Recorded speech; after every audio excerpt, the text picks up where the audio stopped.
What is going on, everybody? Happy Saturday night. Hope you're all doing well. Shout out to everybody in the chat. Stephen B. Peanut, Texas Buckeye, the King. Texas is in the house. Yep, yeah. Yeah, Texas. Nestor could sue for non-support. I'm telling you, 7 in the third inning of brilliant baseball today. Bats just didn't have it for him today, And we'll get into that. Brownie. Who else we got in here? Who else is in here right now? Jonathan. What's good, my friend?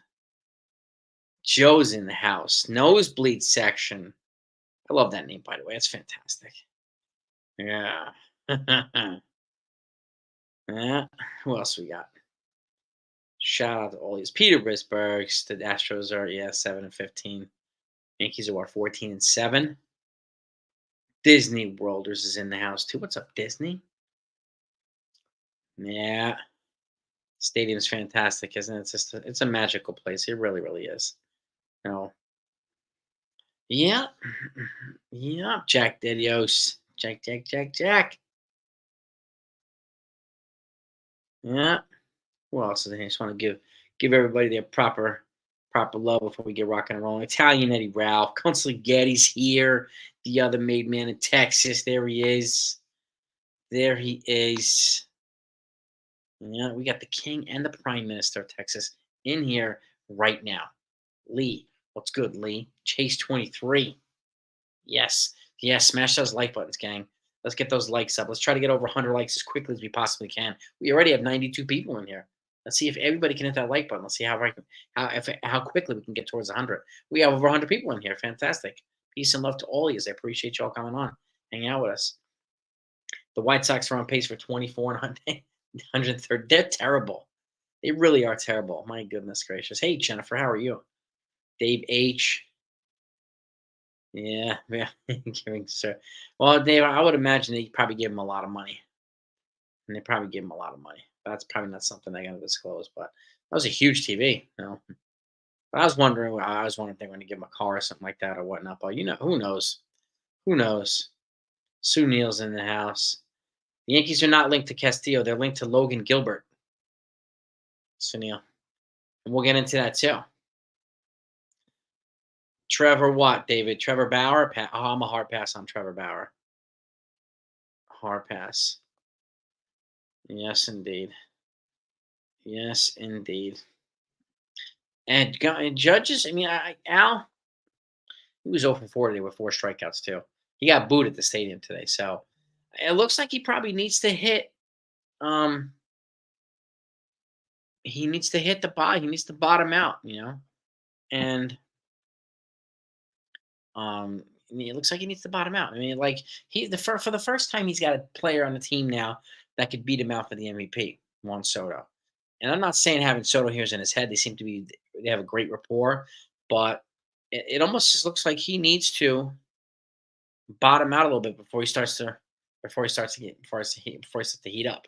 So, and it looks like Judge might, he's just reeling. He's struggling, unfortunately. So, and to your point too, Jay, when was Judge not going to be outplayed by Soto?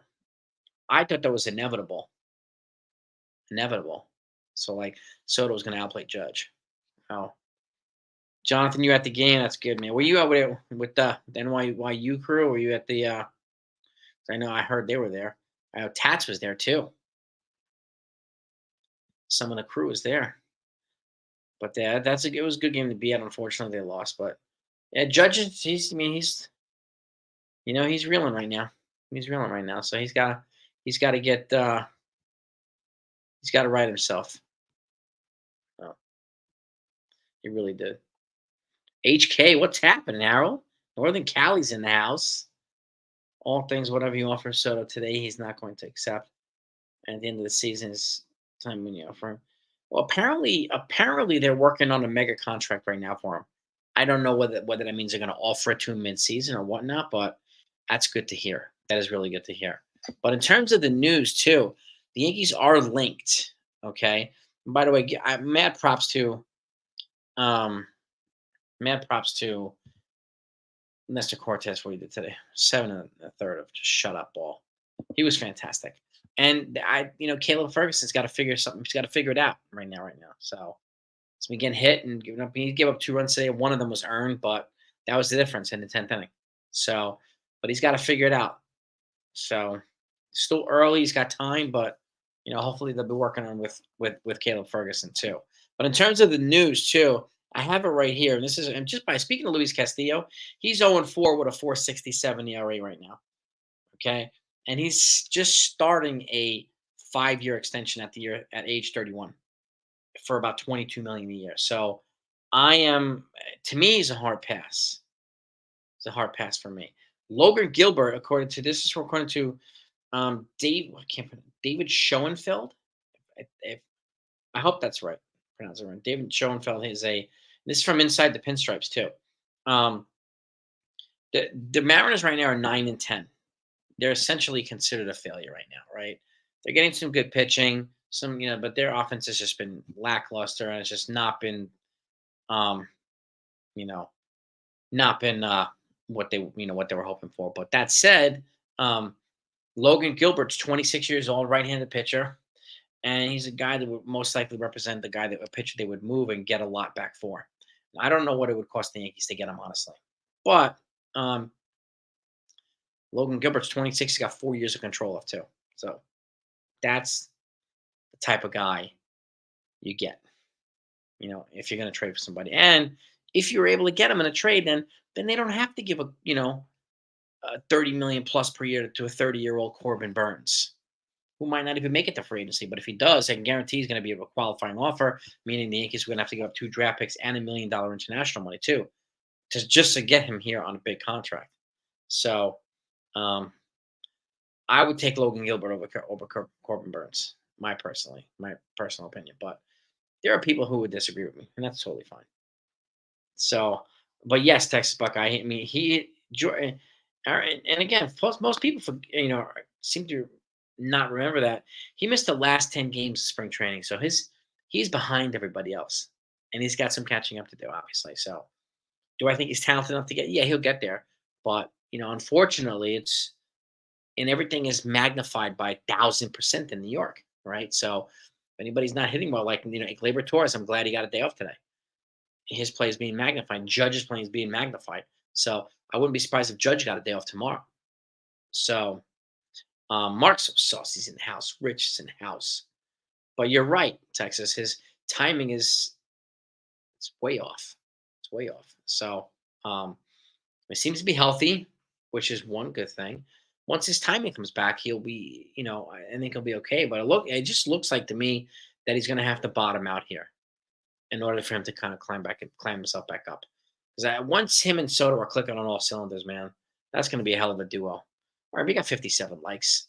Let's keep hitting those like buttons, gang. Let's try to get over 100 as quickly as we can. We got 125 people in here. Maybe we can get to 125 likes. No, yeah, Sean. I mean, I personally, I would have taken Luis Castillo 3 years ago, not now. And I would not have given up. They asked the Yankees for the 1, 2, 3, 4 prospect. They wanted Volpe, Dominguez, Austin Wells, and Oswald Peraza at the time. They wanted the Yankees' top 4 prospects. So I'm not surprised they said no. Not surprised. And again, Brian, what's happening, Brian?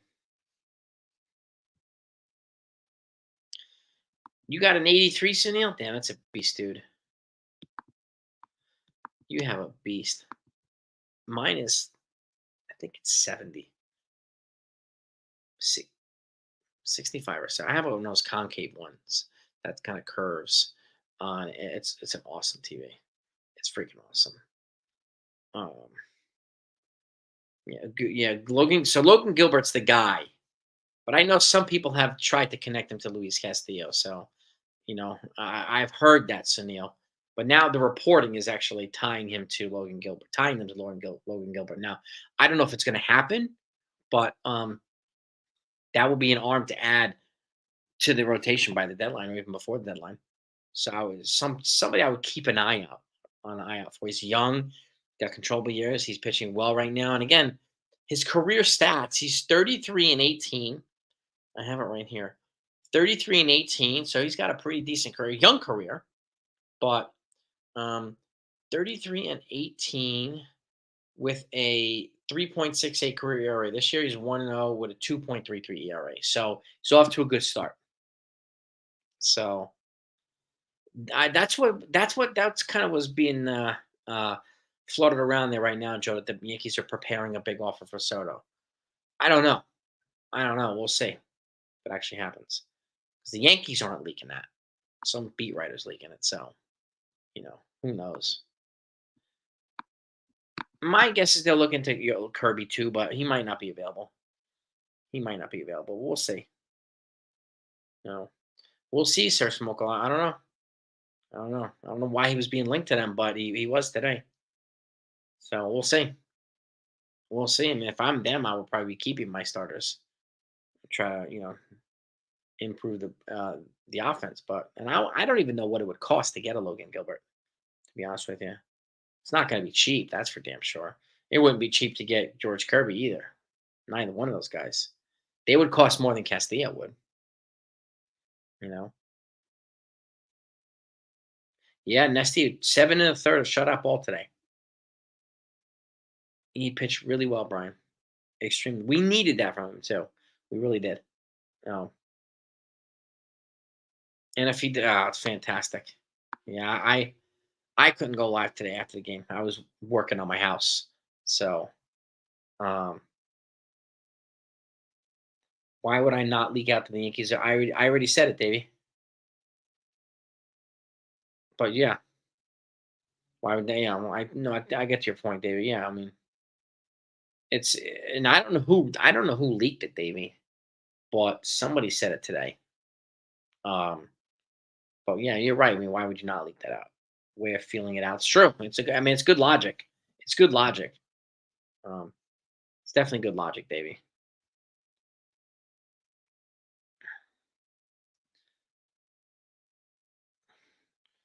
Ah, Sunil, man, I'm telling you. Watch um Saving Private Ryan on your 83. Watch the original watch the original Predator, watch the original Transformers movie. Um those movies were phenomenal on big IMAX, big screens. Oh god, yeah. Oh yeah. And even the Fast and Furious movies, especially the most recent ones. Oh my god. The pitching matchup tomorrow, Italian Eddie, is let's see. That is a good question. Sunday, Aaron Savali for the Tampa Bay versus Luis Hill from the Yankees. So Savali versus Hill. So hopefully they'll win the series. I think and Nicholas. I mean, theoretically that would be nice, but I think it might cost more than that. Torres and Grisham for Logan Gilbert. If you can get Gilbert for Torres and Grisham, you kind of need to consider that. Gilbert to Horse, yeah. No, yeah, yep, yeah. Brandon, they're linked to Logan Gilbert. And we'll see if we'll see. Um, what do you call it? We'll see if there's any teeth to it. We'll see if we get any more reporting, Brandon. But you know, Davey, yeah, Saving Private Ryan is like that movie gets you. It really does. It really gets you. Hill needs to work on his mechanics and his command right now. But he's coming off Tommy John, okay? And the people coming off Tommy John generally have command issues the first 6 months or so. So I'm not surprised Luis Hill, but he's healthy. He's around 98, 99. So he has to get that command together. If he gets that command together, then he'll be, almost unhittable. He really would. So yeah. No, I mean they didn't look dead yesterday, but on occasion it's going to happen. On occasion it's going to happen. So, but and again, keep in mind, Tampa Bay they know how to play the Yankees. They really know how to play the Yankees, and to keep them close and keep them from turning it into like this ridiculous blowout. So they know exactly how to play these guys. So Vin Diesel was in Saving Private Ryan. Yep. Yes, he did. Yes, he was. Vin Diesel, Ed Burns, Tom Hanks. I mean, so many guys. Tom Sizemore. Like that movie was stacked. Saving Private Ryan, absolutely stacked. Oh, uh, yeah. I mean, all things it would have to be Glaber and more, and some top prospects probably. I can't see them getting a Logan Gilbert without giving. I mean, you'd have to go Everson Pereira too. You'd probably have to go one of their pitching prospects. Um, you know, something like that. But you never know. You never know. We haven't gotten anything yet that judges heard, Andrew. We haven't gotten anything. So yeah, Texas it did look like a Koufax versus Gibson. Yes, it did. Great pitching today. And I understand people saying the Yankees made a mistake given. I know Warford scored one of the runs in the 10th inning. So, but I don't know. He just had a bet. He's just a better fit in Tampa, unfortunately. So it is what it is. Vin Diesel was a crybaby, took care of that. Hey. He was great in the pacifier. Vin Diesel, fantastic in the pacifier. That was a funny movie. What does Seattle need? You know, the problem is I don't think they need Torres anymore because they got a second baseman from I don't remember from where, but they got a second baseman in a trade. Pitch Black is another great movie. Um,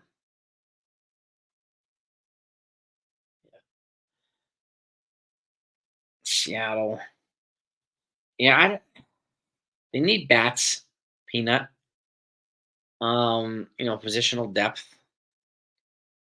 I don't, third base, maybe catcher. So Bryce Miller is a guy that I talked about as well. Brian Wu, I talked about him as well. Andres Munoz, maybe, but um, I could see Will Warren coming, but Gerard. Yeah, I mean, I could. They're waiting. I think they're waiting until the middle of May, until that deadline passes, where he gets an additional year of service time.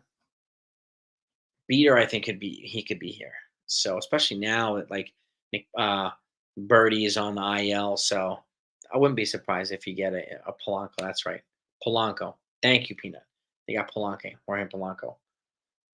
So he's their second baseman now. So that's one reason why they wouldn't need Torres. But third baseman, on the other hand, different story. So catcher and third. Yeah, I thought it was catcher. I mean, we have plenty of catching depth. So we'll see. I don't think the Yankees keep Peraza, honestly. Like, yeah, exactly. Consider we have a closer, exactly. Yeah, I, I don't see any spot for Peraza, Lee, unfortunately. I don't. Conspiracy with Stanley Tucci, Kenneth Burner.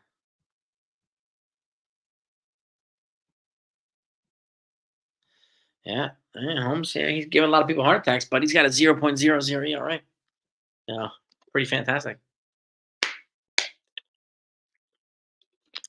Pretty fantastic. So I'll take it. And I think he's got 8 saves now. I think he leads the AL. Oh. So yeah, 0.00. That's right. 8 saves. He's a hell of a lot better than Josh Hader is right now. Oh, and Josh Hader costing a lot of money. Texas, thank you, my friend. You are the king supreme. I appreciate the generosity. Appreciate the super chat, my friend.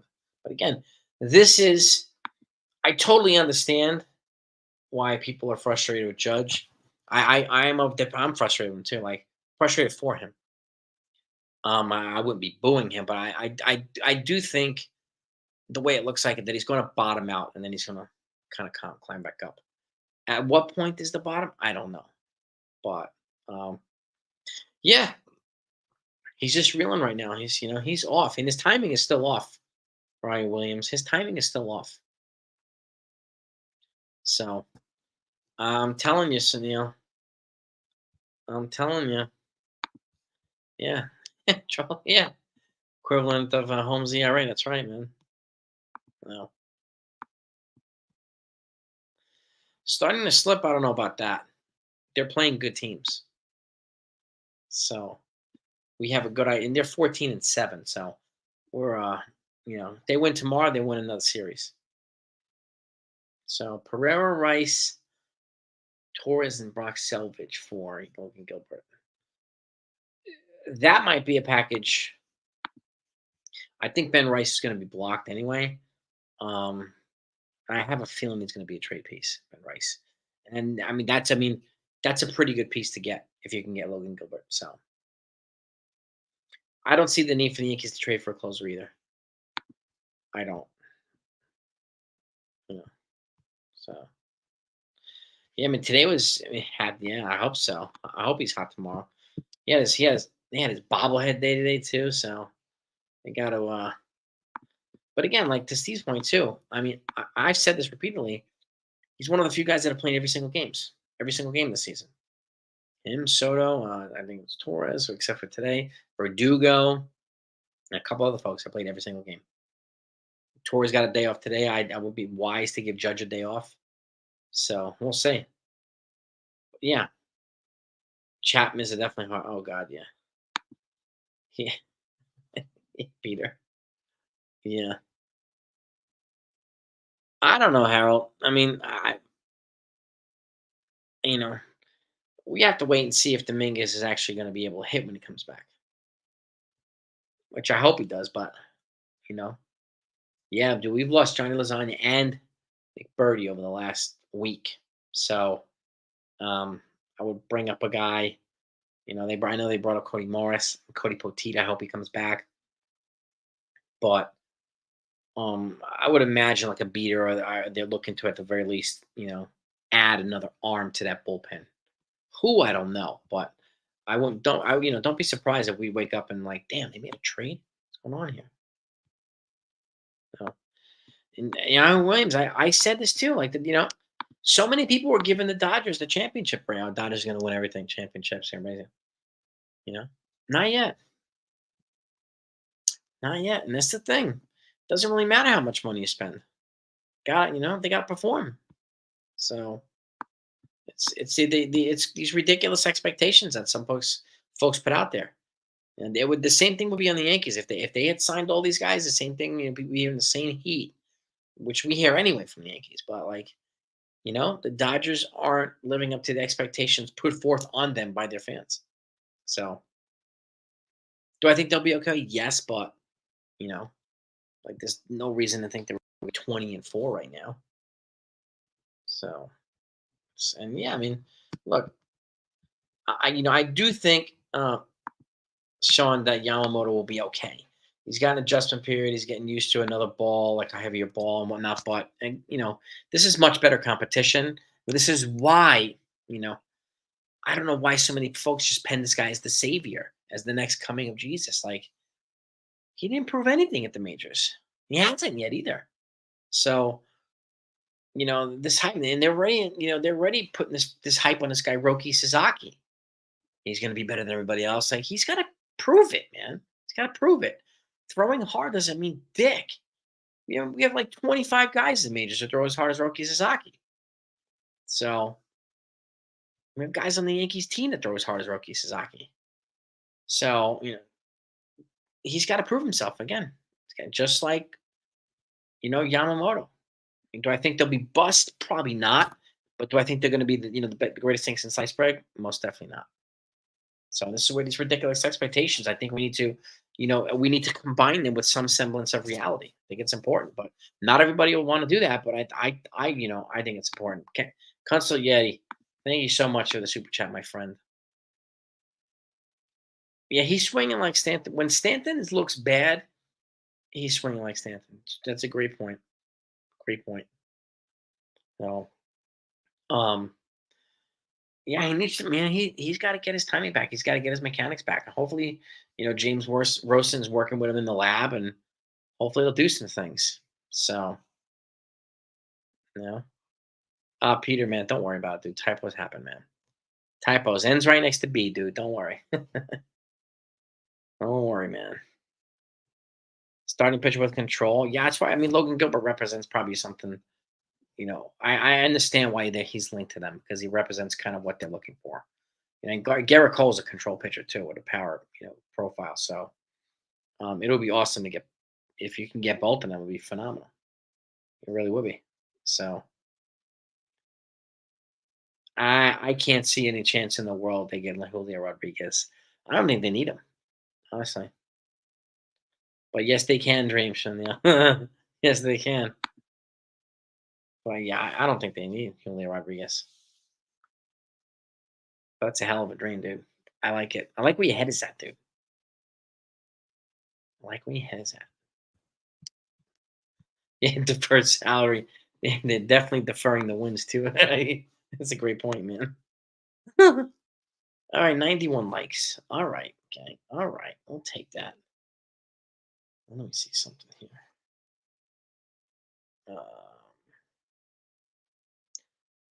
Okay. Whoops. I'm just trying to see if the Yankees have made any roster moves or anything like that. Because generally they'll make them when people aren't paying attention, right? People aren't paying attention. No. Yeah, Blake Snell. I mean, yeah, but I'm not surprised Blake Snell's not doing good. I mean, Scott Boras did not do him a service. He did him a disservice. But he looks terrible now because he hadn't had a spring. He's not ready. Gerald, yeah, I mean, I would be fine swapping Soto and Judge. But, Soto is he's playing extremely well. Extremely well. But I would agree with Constantine. He needs to stay in the number 2 slot right now. I would agree. And I'm going to put this out here. I'm going to put this in the comment section, and then I'm putting this up on the screen. Turning this into an open panel if anybody wants to join. There you go. There's the link. Keep it going for a little bit, and then we'll wrap it up soon. But if anybody wants to come on for a couple minutes, see their piece, give us their insights and their feedback, you're more than welcome. That's the link to join. So there he is. So we got our first guest here, Jonathan, the man of the hour's in the house. Hey. There he is. I was at the game today. Oh, and the Prime Minister of Texas, the Consigliere's here too. Yes, indeed. Gentlemen, what are your thoughts on today? What are your thoughts on the Yankees? I mean, Jonathan was at the game today, I was at the game, yes. So my thoughts, they need to start relying on someone more than just Soto. Soto is a complete offense right now. They have who else is their offense? They have no offense other than Soto. Volpe got into a little cold stretch. I mean, Volpe needs to kind of level off. I think Oswaldo needs to kind of. And my biggest question is, what is going on with Judge? What is going on with Judge? What's up, Davey? Hey, what's going on? We'll round robin this thing. What's going on with Judge? Joel, what are your thoughts on what's going on with Judge? Yeti. I'm fine. What's going on? We need to stop using the excuse of he missed 10 games because we're now 20 games into the season, so he should have easily caught up to 10 games. So I'm not willing to buy that right now. He's not seeing the pitches, that's for sure. That last strikeout in today's game, he was 2 feet away from the ball in every one of his swings and misses. So there's definitely something going on, either with his timing, with his sight. He's definitely. I'll be curious if he has eye problems.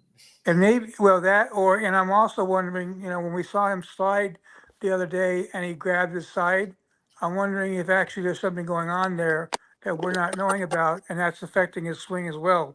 Because that's the spot where he reached for when he slid, that's a spot that would definitely impact his swing if he pulled or tightened something there.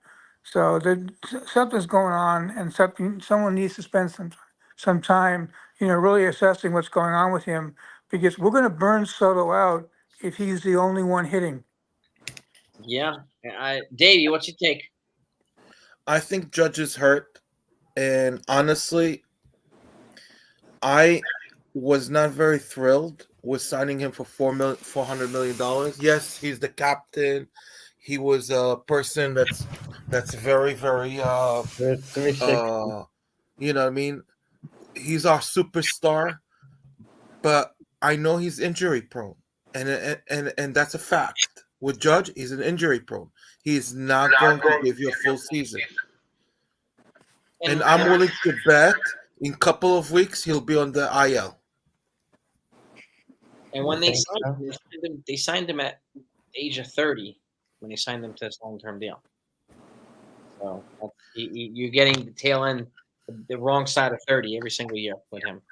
That's something we got to keep in mind too. Well, there's one thing that I remember you mentioning always when Judge was about to be a free agent, is you wanted to trade Judge and get Soto, because at the same time you would replace Judge with Soto, and you would basically have the team what you have now without you may have had to give up Dominguez at that time, but the haul we could have gotten back for Judge, I mean, in hindsight, would have been monumental. But we got him here now, and I just hope he rebounds, and I hope he stays healthy, and I hope he gets I hope he gets hot again. Sean, what's your take, man? Yeah, I mean, I'm worried with he does look banged up. I mean, with the grimacing yesterday. And, I mean, the thing with spring training. And then last year, the freak injuries. And most of Judge's injuries have been freak injuries. A few years ago, the fractured arm. And here and there. But, and yeah, he's like 6'7", playing center field for the second or third straight year. Yeah, but I believe he'll turn it around, but it may take a while. He's notoriously slow starter anyways. So, yes. But one thing I do like is that he's actually battling. He's not just doing like what we saw with Donaldson and Stanton last year, where they were just free swinging, hoping to hit it, free swinging with their eyes closed. So I do think it would be wise to give him an off day every 15, 20 games. I mean, he's played every single game this year. So, right. And I do think it's wise. Even if you give him a day off every 20 games, he plays 145, 150 games. That's plenty of games. So, I would give these guys Stanton, Soto, whether it be Torres, Rizzo, the older guys, I would give them a regular rest. Even again, if it's every 15 games, I would give them a regular rest and have them consistently. I want these guys fresh, not fatigued. So, and hopefully they'll consider that. Texas Buckeye, what's your take? I think Judge just needs some time. He's a big man, and just like G, it's going to take some time to get those big bones moving. Uh-huh. And his bad swings over the last 3 games have it's a timing thing. He's way out in front of the ball, swinging at bad pitches, which he didn't do last year. So he might be pressing. He might be pressing because he feels like he's taken away from the team, this whole new team concept. Mm-hmm. I'm the captain. I need to do it. But I think he'll get it going. I think so too. And again, you said he's a big man. He's also playing center. So, it would probably be wise to give the guy a day off, right? At the very least, a DH day. Yeah, that's for sure. Give him a DH day every 10 days. Give him a day off every 20 days or something like that. I don't mind. I don't have a problem. I know Judge is going to give you his numbers. The problem with Judge is, will he be there in October, November? That's my problem with Judge. Will he be there in November? And and I don't know if he will be there. This is why I'm a proponent of giving regular rest guys to put them in a position to be there when we need them the most, right? I don't want, like, to me at least, I don't know if you guys agree or disagree, but like, I don't want an injury to happen to have to rest the guy. You know, I want to take it as a preventative measure so that they don't get hurt, right? And it's okay to rest the guy. Just like Soto. I mean, people are going to hate resting Soto, but I would give him a day off too on occasion. Yeah, but Soto is also, what, 6 years younger than Judge? Yeah, he's younger. But at the same time, these guys they play 162 games and a very inconsistent sleep schedule. They're traveling crazily. So it's that stuff adds up. It takes its toll as the season goes on. So And look, the one benefit, well, I would say the biggest benefit of having Soto, I think, this year is what Cabrera has been doing. Yeah. He's been surprisingly pretty good. Now when Rizzo, when DJ comes back, and now he's not going to start playing rehab games until Tuesday because the MRI showed he's not recovering. He stopped recovering quickly. His recovery is kind of slowed down. His MRI showed that yesterday. But when he comes back, he can give Torres a day. He can give Rizzo a day. You know, some of these guys a day, and even Oswaldo Cabrera can play the outfield too, like you said. Well, I also think, Rizzo, LeMahieu coming back will help Torres because Torres feels like, I think Torres has been playing every day so far this year. He hasn't had, I don't know if he's had one day off yet. And maybe it's getting to his head. Today was Torres' first day off. Yeah. In 20 games. Today was his first day off. Judge has had 3 or 4 days where he DH'd. So it's not like he hasn't had any time off. But it's not, it's not as significant for him given by comparison in terms of not having time off, whereas the others clearly have not had time off, who need it.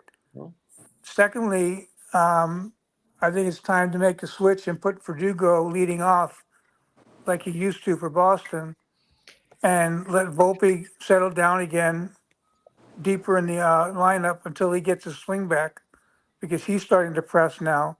Was he 1 for 17 now in the last 4 games? So he's starting to really, stress.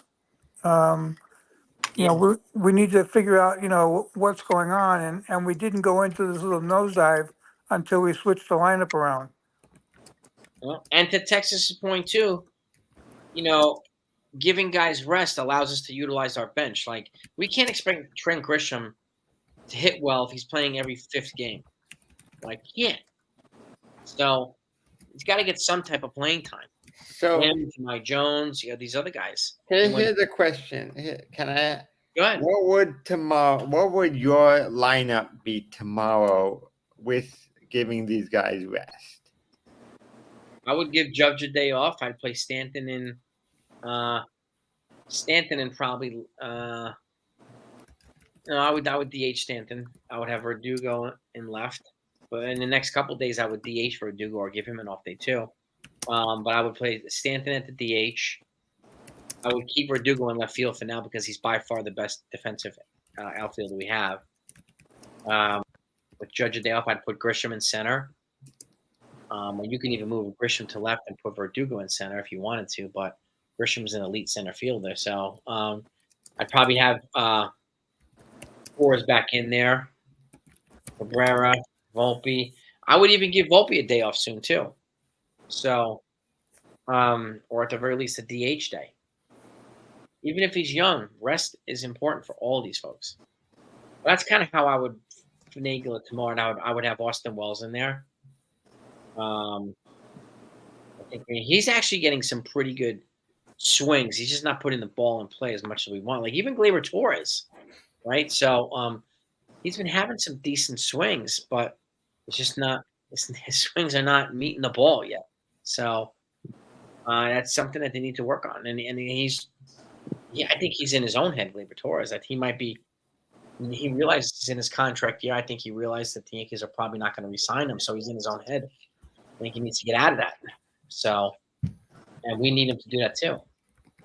That's kind of how I would finagle it right now. But yeah, I mean, Joel, man, you made a good point too. Like once they flip flop Torres and Volpe, like the lineup kind of fell out of whack a little bit. I mean, I understand the logic of wanting to jumpstart Torres' bat by putting him in the middle of the lineup, but Volpe's bat was good at the middle of the lineup, so I wouldn't have changed that. Maybe they need to change it back and put less pressure on Volpe at the top of the lineup. Of course, man. Davey, good to see you, man. Thanks for coming on, buddy. But yeah, I mean, it's when DJ comes back, it probably gives him a little bit more versatility in terms of leadoff.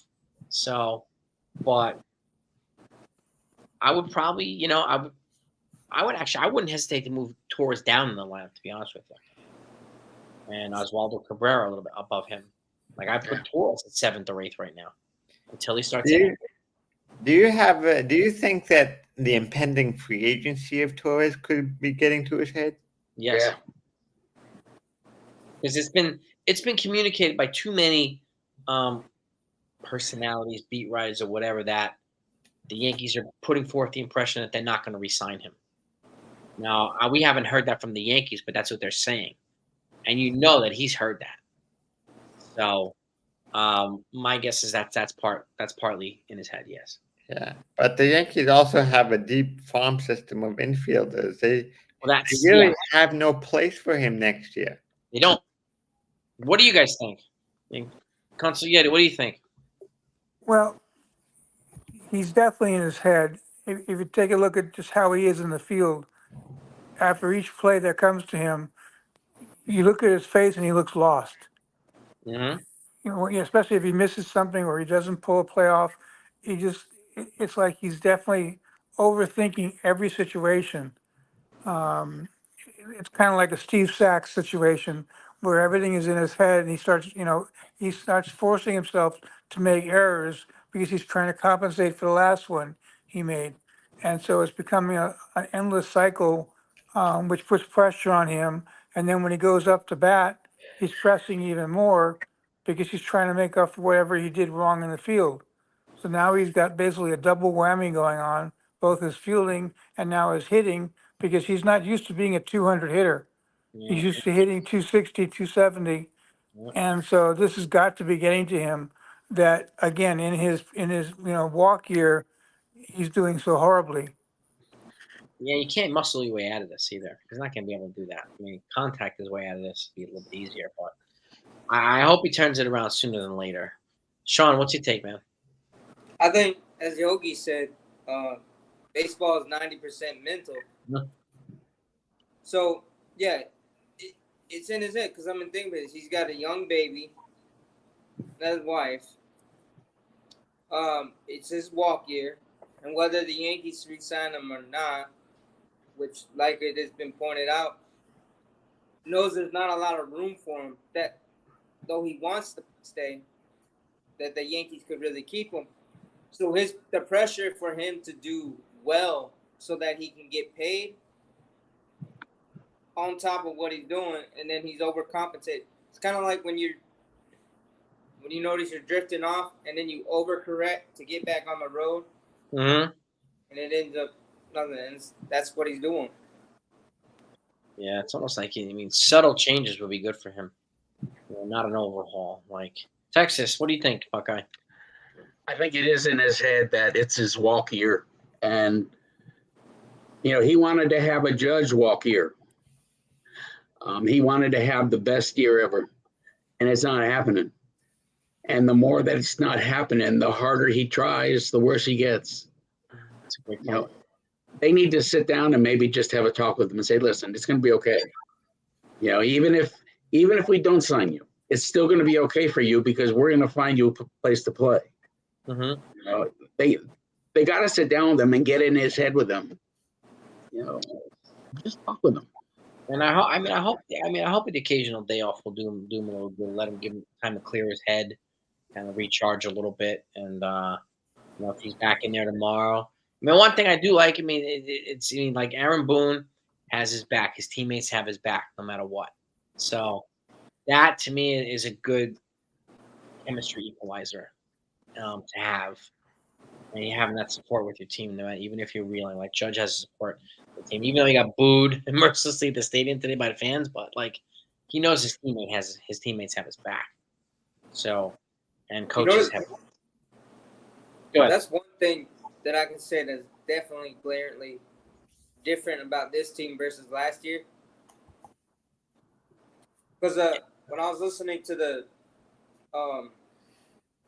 different interviews, like Soto or Judge, different ones, the way they lift up their teammates, and it's not that you don't sense that, oh well, it should have been me or anything like that. It's more like, no man, he's a dog. We're all grinding together. Mm-hmm. We're all and you see it. Even the celebration off of Soto's home run. It's a more positive team. Yeah. Yeah. The positive energy is infectious. Like negative energy is infectious, so is positive energy. They're both contagious, right? So, but they're just oozing with positive energy right now. It's a really good thing to have. And like last year's team looked defeated, disinterested. So, and to Davey's point too, and this is to Jonathan's point too. He knows he's replaceable, right? They do have a lot of infield prospect depth. So most likely he will be replaced in free agency. That's the big question. Even if they re-sign him, where did he play? And why would you? The other question is, why would you sign someone who can't hit 200 when you have a young kid in the minors who potentially can hit 250 or more with power and field?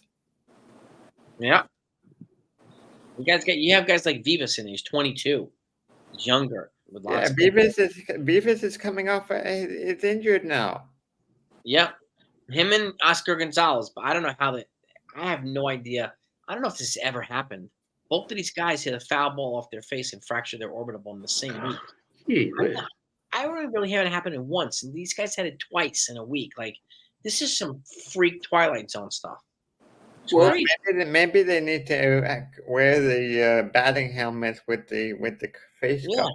Face cake, exactly. Or like what they do in softball, college softball. You see the pitcher and the batters have the face guard, face mask. They look like a goalie. Brian saying Glaber to Minnesota. Minnesota, huh? Minnesota's another team that's disappointing right now. Yeah.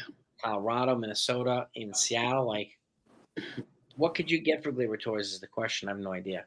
We also have, this is the other thing too. To Aiden's point, like the Yankees have brought in Kevin Smith, they brought in Jahmai Jones, they just, Nick Birdie. Like they just they signed Rougned Odor. Like every time they bring somebody to a minor league deal, Glaber Torres is like, God damn, you're adding another infielder here to the stable. Well, right now, Glaber Torres' trade value is low, very, very low. Yeah. And he knows it too. And Glaber is his worst enemy right now. Because I don't see anybody else like, hey man. It's true. It's so true. I mean, I hope that I hope that he turns it around and starts hitting well, and I hope that Rizzo does the same because he's kind of running. I hope Judge does the same. Because once these guys are kind of rolling, then I think the team will be, a hell of a lot more cohesive, a hell of a lot more fluid. So. But it just goes to show you the value of having, like, could you imagine what this team would be like without Juan Soto right now? This team would be a last place team. The Juan Soto trade. I mean, there was no more impactful move this offseason for anybody than the Juan Soto trade. Like, I think Austin Wells also needs a day off. Well, he gets it. I mean, they're using Trevino, quite a lot. So Wells is getting time off. I just think he's just not swinging well, and he hasn't been as strong behind the dish as he has been in past years. Yeah, I mean, I honestly think they need to. Got to give him more. Got to play him in longer stretches too with him. Like, you need to know whether he's got what they need, or I mean, there's so many other catchers in their stable. Austin Narvaez, they've got all these other guys that if Austin Wells doesn't work out, one of these other guys will. So that's something that they need to. Go ahead. This is a test for James Rosen. It is. He can adjust like these different players that are struggling right now. And again, like, it's like, this adjusting at the major leagues is the hardest thing in the world to do. It's not like the little leagues where you can make easy adjustments. Like you're adjusting against the best people in the world every single day. So, I mean, it's and I like the fact that Rosen uses some of analytics, but he also throws the human effect into it, the human element, which wasn't Dylan Lawson did not really use that last year. So, I like that.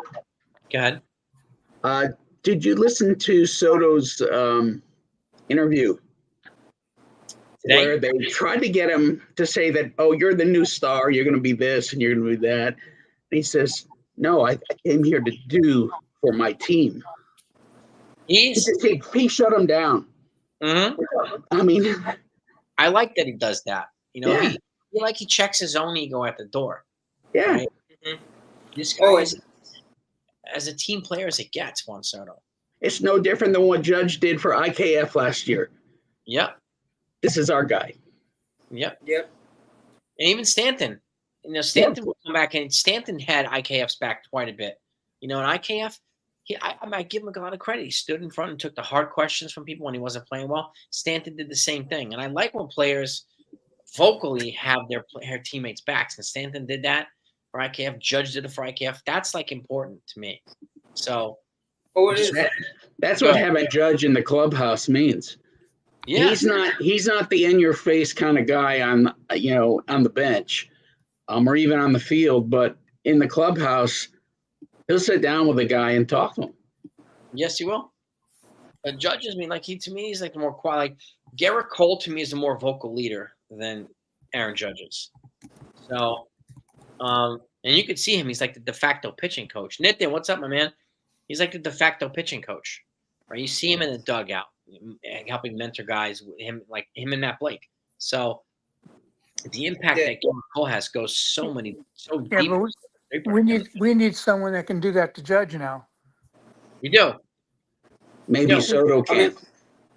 You remember when Jeter, the whole time when Jeter became captain, he had Posada as that in your face, get intense, and he could just lead by example. But his co-captain, Jeter was a pretty quiet leader. Jeter, right? Kind of just very quiet, and you're right. I mean, the Posada was the more vocal guy. Pettit too, and Mo. But again, that's what made the team special. Like this team, the dynamic is different, and I like the fact that Soto is not playing the role like he's the man and so on and so forth. Like he's just like, no, I'm one of the guys. I'm here to help my team, right? And he knows that. And the fact that he's publicly pushes back at that, I respect that a lot. Oh yeah, he pushed back on the MVP chat. Yeah, the MVP talk. Yesterday when reporters were he said it's early. It's early. He's right. I mean, it's exciting, yes, because I do think he's like the front runner, but we have 145 games left. There's a lot of games. So he was like, it's early, but I'm here to just do what I can do for my team. Yeah. That's just perfect. Yeah. And he's earning every penny of his contract, whatever contract is. So, and I just hope that the Yankees keep it here. I really do. Nathan said he did an event with Mariano. Nathan, hop on the panel. I sent you the link, dude. I sent you the link. I've met Mariano at the stadium. Really? Yeah. I showed Jason the photo. Yeah. Mariano, man. Paul O'Neill's a great player. Yeah, I mean, Well, exactly, Davey. Like, you can be a great player. It doesn't necessarily mean you're going to be a great coach. This is true. So, and then some of the average players turned out to be great coaches. Like Joe Torre was an average player. Girardi was an average player. Not all great. Historically, not all good. Most great players do not make great managers. Just look at Ted Williams. Yeah. Yeah. Ted Williams was one of the best hitters ever, and he was a crappy manager. And I think part of that is when you're a great hitter, you think more about how you played rather than what did your team need. Not everybody you manage will be you. Yeah. Well, most of the greatest coaches across sports were all role players. Yeah. Torre was pretty much a role player or an average player. I mean, Stephen Kerr in the NBA, he was a role player with the Bulls. Craig Counsell with the Cubs now. Craig Counsell. Yeah. He was a good, solid role player, but good manager. I mean, Reed was a lineman. Andy Reid was a lineman, so... Currently, look at Kevin Cash. Kevin Cash was not a great catcher, and he's managing the Rays. Yeah. I mean, Aaron Boone was, an average starter or a role player for most of his career. So. Yeah, I mean, he's the reason why A-Rod was traded to the Yankees. Aaron Boone. Yes. For those that don't know, he was playing basketball in the offseason. He tore his ACL. I remember that. Playing scrimmage basketball, and then they went and made a trade for A-Rod. Trade Alfonso Soriano for A-Rod. And he took advantage of me because the Boston Red Sox were going to trade Manny Ramirez to the Rays for A-Rod. Yeah, and that trade was agreed upon, and A-Rod agreed to let them eat some of the money, and lower his contract, and the players' union shot it down. They wouldn't let the trade go through, and then the Yankees jumped out of nowhere. Brian Cashman freaking brought him in like in the middle of the night. So he pulled some Houdini move, but Manny Ramirez for A-Rod would have been crazy. My God.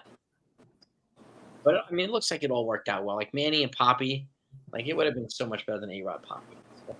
Well, I remember, I remember hearing that Cashman wanted Ortiz when he was a free agent after Minnesota dropped him. I think he tried to get Ortiz. He tried to get Ortiz, but Steinbrenner wanted Giambi instead. Yep. And how would the Yankees be if they chose Ortiz over Giambi? How would the 2000s be? Brian Cashman also wanted Vladimir Guerrero Sr. Yes, instead of Sheffield. Yeah, he signed Sheffield. So imagine a lineup with Ortiz, Guerrero, and A-Rod. A-Rod. What's up, guys? How you doing? Nothing's in the house, man.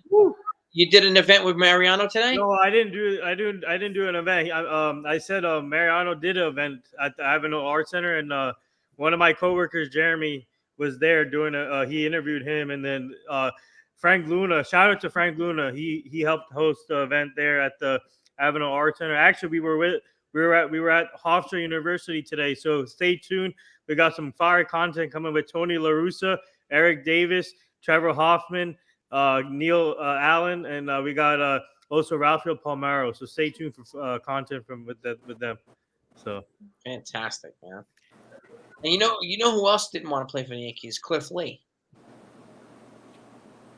The Yankee fans were heckling his wife in the stands in the stadium. I think J.V. Johnson called me out in the chat. I think at that time Ortiz was a first baseman. He was. At the time, Ortiz was the first baseman. Yeah, and David and Vlad Sr. Vlad Sr. was an outfielder. Yes. And he's one. I think he had the best arm I've ever seen in the outfield. Yeah, he had a good arm, and he absolutely. I don't think Vlad Sr. ever refused to play for the Yankees. I know Junior. I know his son did. Yes, his son did. Yeah, so did Ken Griffey Jr. And from what I was hearing, the reason behind that is because when the Griffey Senior was with the Yankees, he didn't allow a junior on the field like the other kids in the. They didn't treat Senior that well. Yeah. So and I don't know why. I don't know. I don't know, but I think they changed it because we've seen it with Posada and other people. Their kids would. So I don't know. What's up, NFP? NFP. But with Junior, he keeps claiming that the reason he won't play for the Yankees is because of whatever drama happened with Senior. Yes, that's basically what I said. Yeah, I mean, but that's Junior's a Hall of Famer now in the past, so like, yeah, what are you gonna do? No, I was talking about Vlad Jr. Vlad Jr. Yeah, I mean, I don't care for Vlad Jr. anyway, so I don't like the way he carries himself and behaves, but I'm happier with Rizzo than I am Vlad Jr. But no denying his talent. He's a good hitter. I can't be. Man, how about today's game? Nestor Cortez was lights out, but the offense didn't do anything. Yeah, I was at the game. Oh, you were at the game? Yes. Oh, nice. How was the seats? Did you have good seats? I went with the NYYU crowd. Oh, nice. How was it? I was in the Audi suite. Oh, wow, that's awesome. I know. You saw my friend Mariella also. She was there too. I probably saw her. I'm sure I saw her. I'm not familiar with everybody unless I meet them personally. But was the group a lot? Was there a lot of people in the group? There was probably about almost 100 people there at least. Yeah. I mean, I know Tats was there. I saw Hector. Pete was there, of course. Yeah. Was Dane there? Dane Huber? Yes, I spoke with Dane. I was with Dane. Was Mario with the group? Mario was there. A lot of probably everybody that part of NYYU was there. Mm-hmm. Yeah, Nestor had 8 strikeouts today. Yeah, not 9 strikeouts. 9. Yeah, 9 strikeouts. Dude, he should have had 10. He was lights out, but the problem is the offense didn't do anything. That's the biggest question of the night. What can we do about the offense? Yeah, it's like, well, let me get your take on this, guys. I mean, I think the Tampa Bay Rays know exactly how to play the Yankees, how exactly to keep the Yankees at bay. So whether it's a high-scoring game, low-scoring game, whatever, these guys have a very good plan to beat the Yankees. Mm-hmm. So I don't know if you guys agree with that or not, but let me know. What's your take, Jonathan? I think they do. I mean, look, they spent almost 20 years being a last place team against the Yankees. Maybe it was 15 years. So in all that time, they probably had to come up with some strategy. So yes, it's possible the Yankees fell asleep at the wheel after 2017 when they were when they got screwed by the Astros and other teams took advantage. I don't know. Consigliere? Well, I think Cash knows how to manage that team, and he knows how to manage them well against the Yankees. And we see it every game. Every game is a tight game. We just happened to get lucky yesterday and came out on top because Soto came through for us with that huge bomb. Otherwise, because that game was, 1-1, 2-1. It was another one of those close games.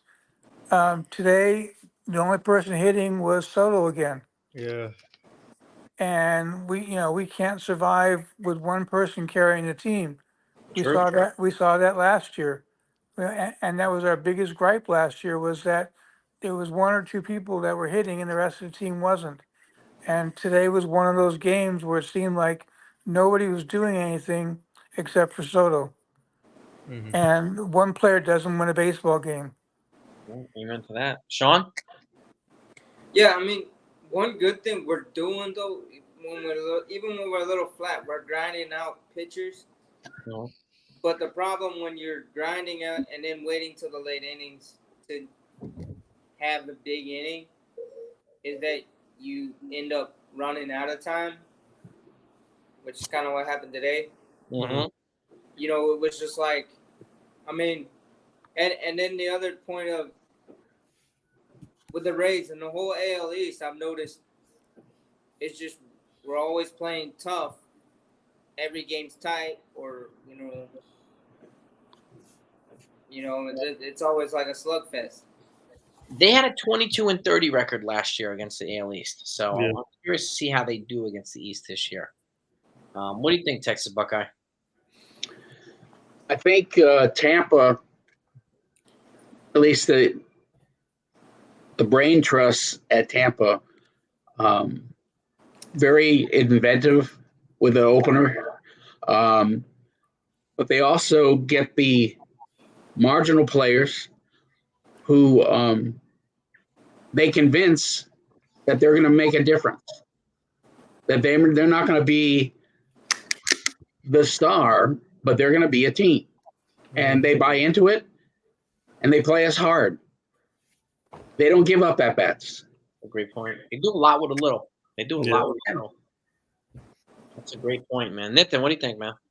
I mean, the Rays, they always have their number for some reason every season, and I feel like it seems like they always go over the scouting report really well on each hitter from the Yankees, and they have a really good game plan going into each game, either in New York or Tampa Bay, whatever. They always have a great game plan and on how to attack the hitters, and also on the offensive side how to attack the pitchers. So I feel like they know how to.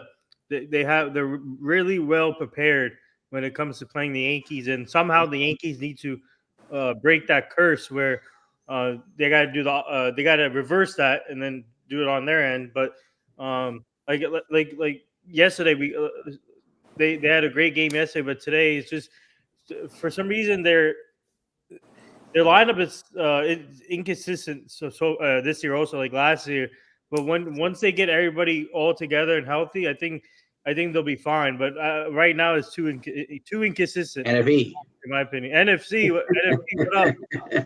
Yeah. I want to add something that Sean said. I don't see them being as patient in the last 5 to 6 games as they were at the start of the season. A lot of them are starting to swing at first pitches and not be patient and not do what it takes. The only person who's being patient is Soto. Mm-hmm.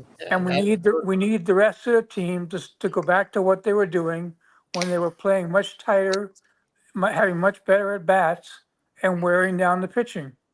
Yes. We should not be in a game where their pitcher in the 7th inning has 70 pitches. that's for sure.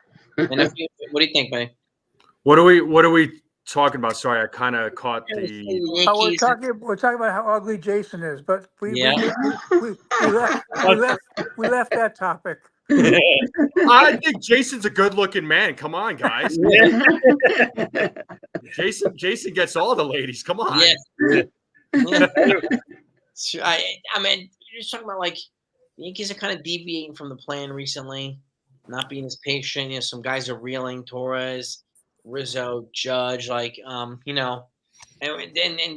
Concierge's right. I mean, we're getting production from like one guy. Yeah, right. So occasional Volpe, occasional Cabrera, but it's like Soto all the time. And they need to do more. They need to balance it out more.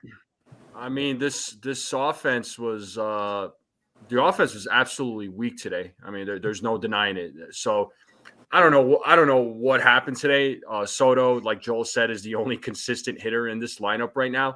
Yep. I don't know what's going on with Judge. I think he's in his own head. Personally, I think he's just in his own head. I don't know. Again, I don't know what's going on with him.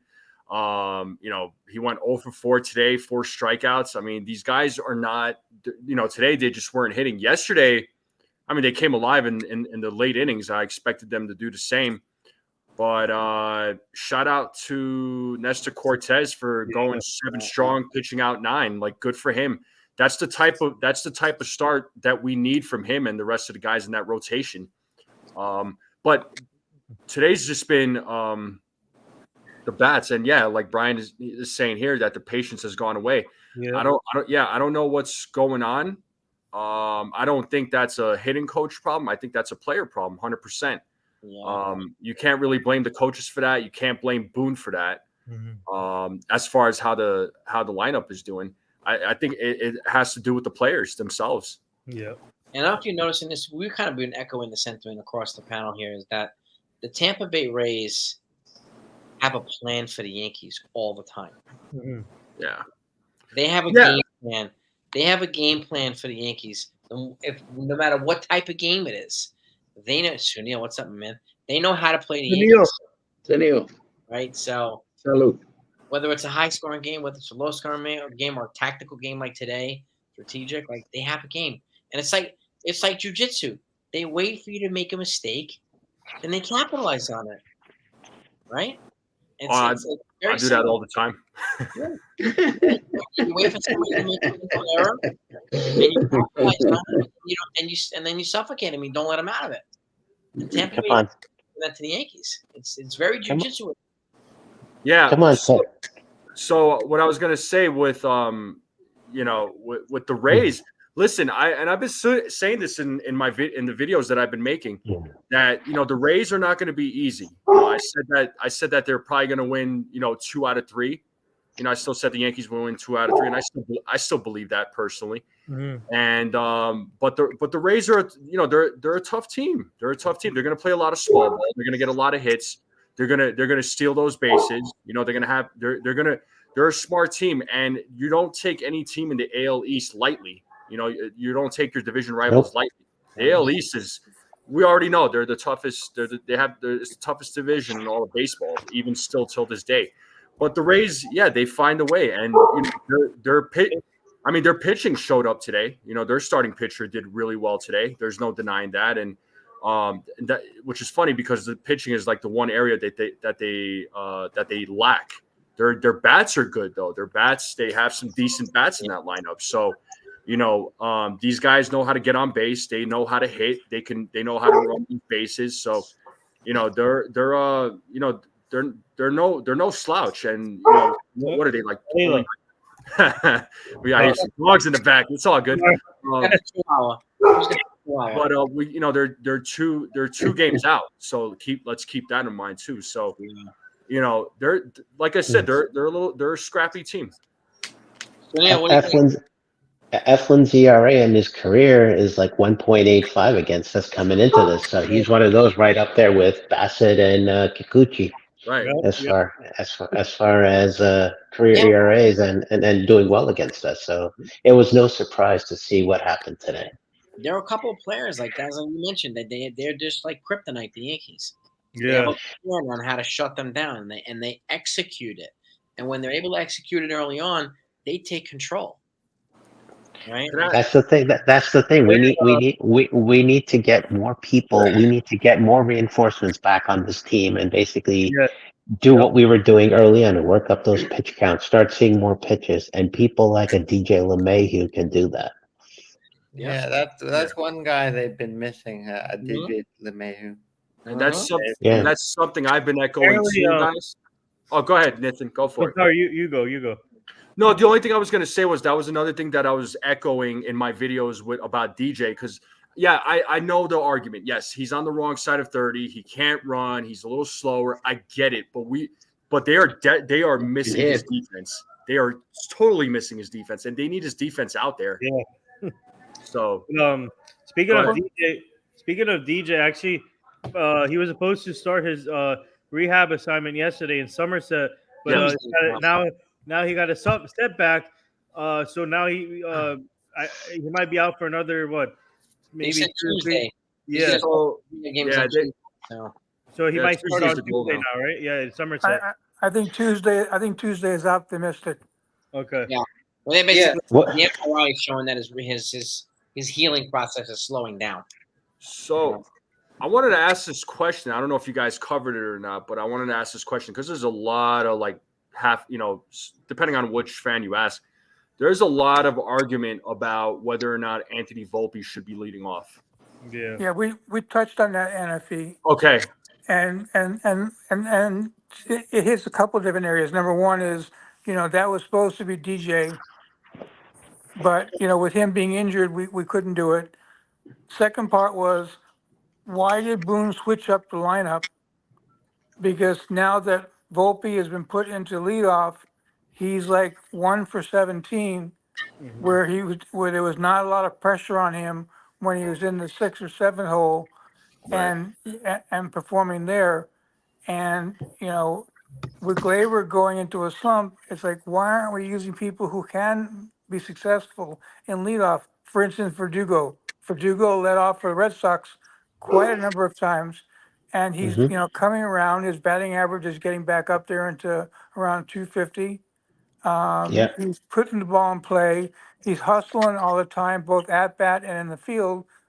I would reward someone like that and put him into leadoff, get Volpe back into a spot until he can get his timing back on, start being a little more patient because he's one of those, like Torres, who was impatient at the plate and is just swinging at pitches and not looking at, what's going on.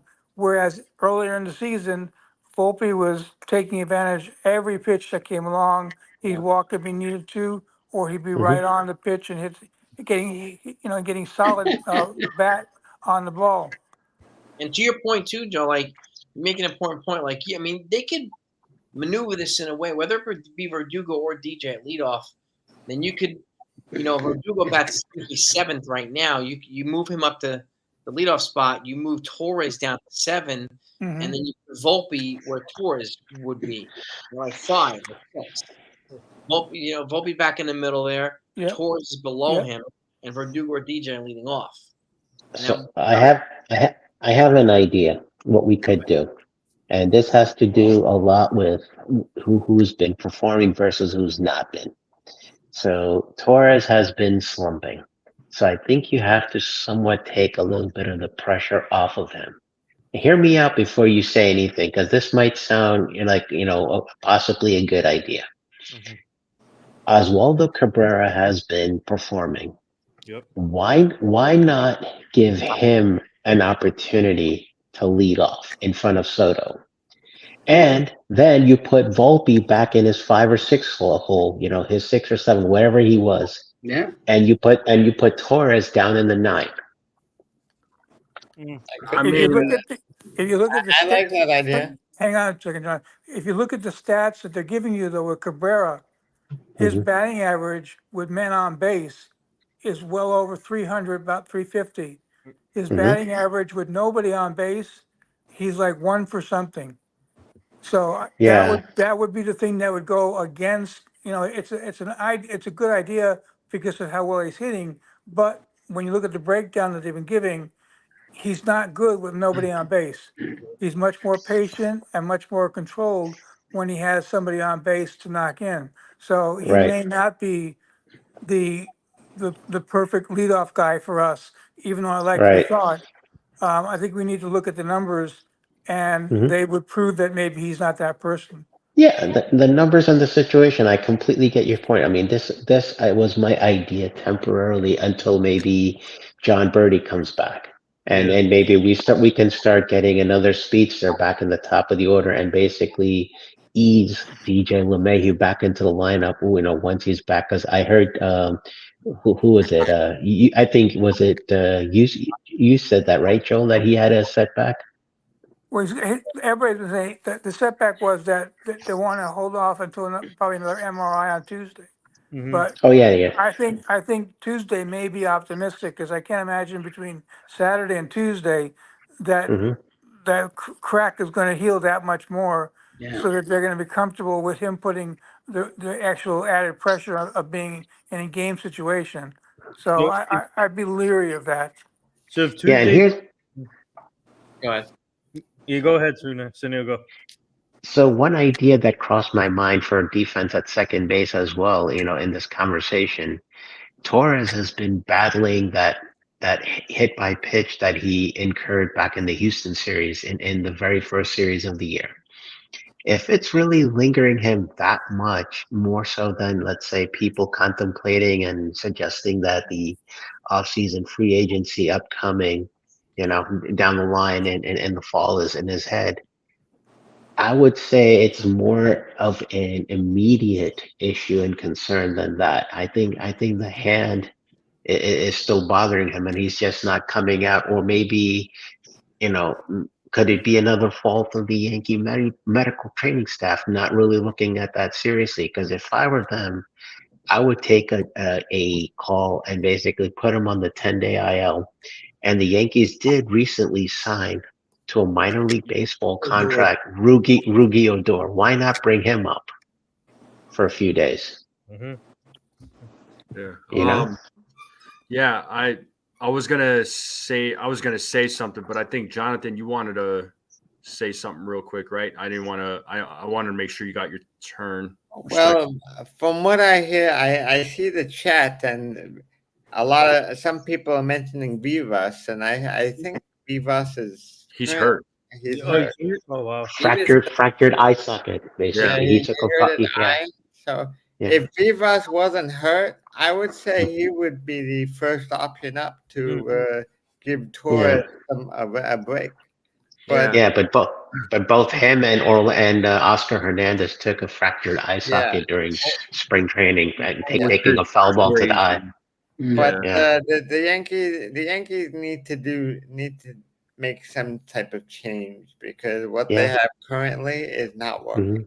No. Yeah, I was gonna say with the whole Volpe thing, I think they should have just left him where he was best.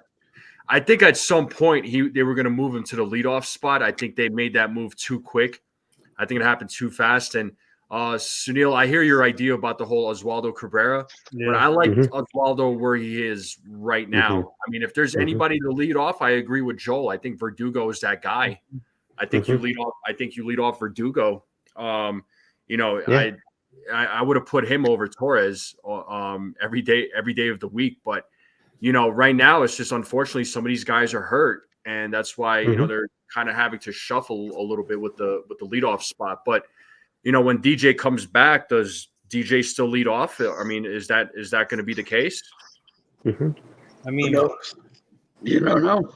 Yeah, I wouldn't put him in that pressure spot to begin with. Yeah, I'd give probably not. I'd give him a few games first, further down in the lineup, and see that he's got his sea legs first, and then say, okay, now you're ready to go back into leadoff, and that's again another reason why I think Verdugo is probably the best candidate to lead off right now.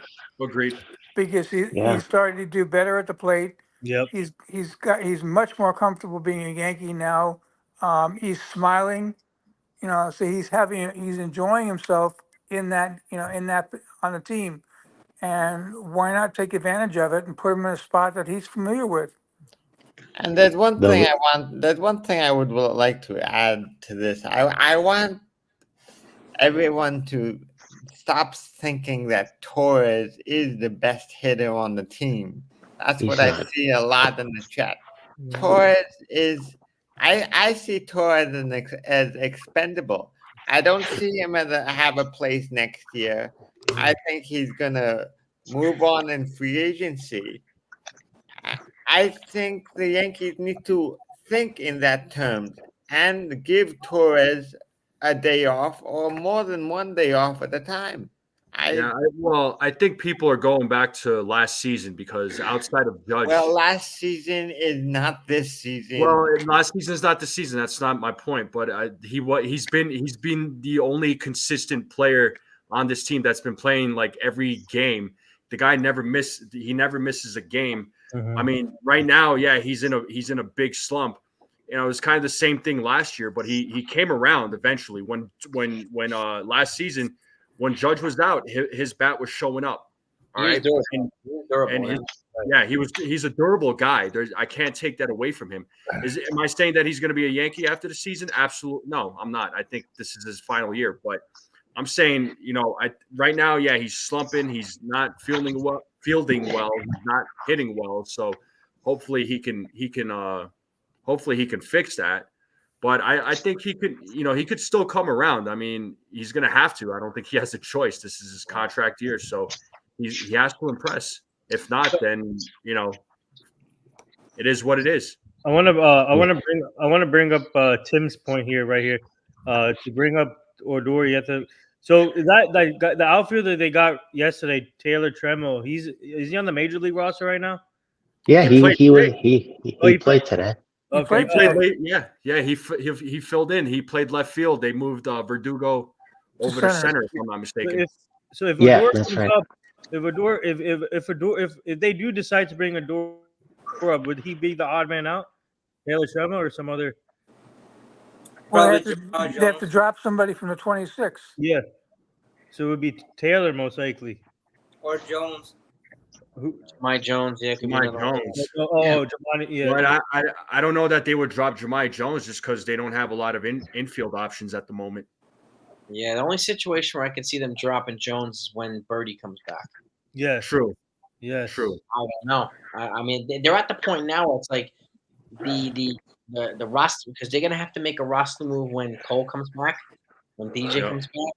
So, Tommy Kahnle, E. Frost, they're gonna have to make roster moves. Yes. Yep. When these guys come back, so it's gonna be really interesting to see who's gonna get moved in this. I mean, Brian Cashman's making a lot of these margin moves, right, to try to upgrade the outer margins of the roster wherever he can, but still, some guys are going to have to go to get these other guys back in here. So it's going to be really interesting to see.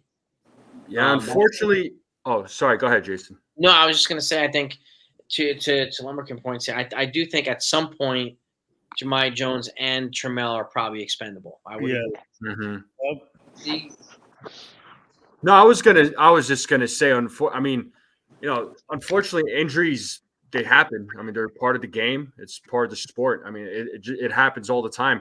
I know a lot of Yankees fans think, "Oh my God, can this team just stay healthy?" It's like the Yankees are not the only team with health issues.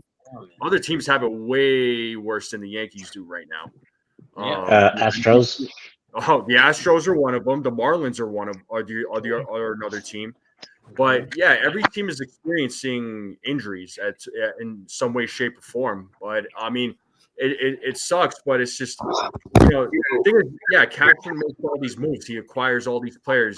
He gets all the stuff. But I mean, shoot, would Oscar Gonzalez and Vivas both experiencing the same injury? Like, what are the odds of that? Like, it's just crazy. It's just crazy. Like, who would think that these types of injuries are going to occur? We can't predict it. Like, it's going to happen. It just happens to every ball player at some point. So it sucks, but the Yankees are just trying to do what they can. But if they could just get their injured players back, it would be great, because some of these guys need some rest desperately right now.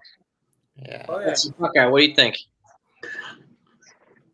The concept of building a lineup into unique packages. What's our concept of hitting now? Well, we want to slap the ball and get people on base so that when we go yard, we're scoring 3 runs. And when DJ comes back, put him at number 2. Push everybody back. Leave Oswaldo maybe at 9, because he can turn the lineup. So if you put DJ at number 2, my proposal would be leave Judge at number 3 and put Soto in at number 4. That's good.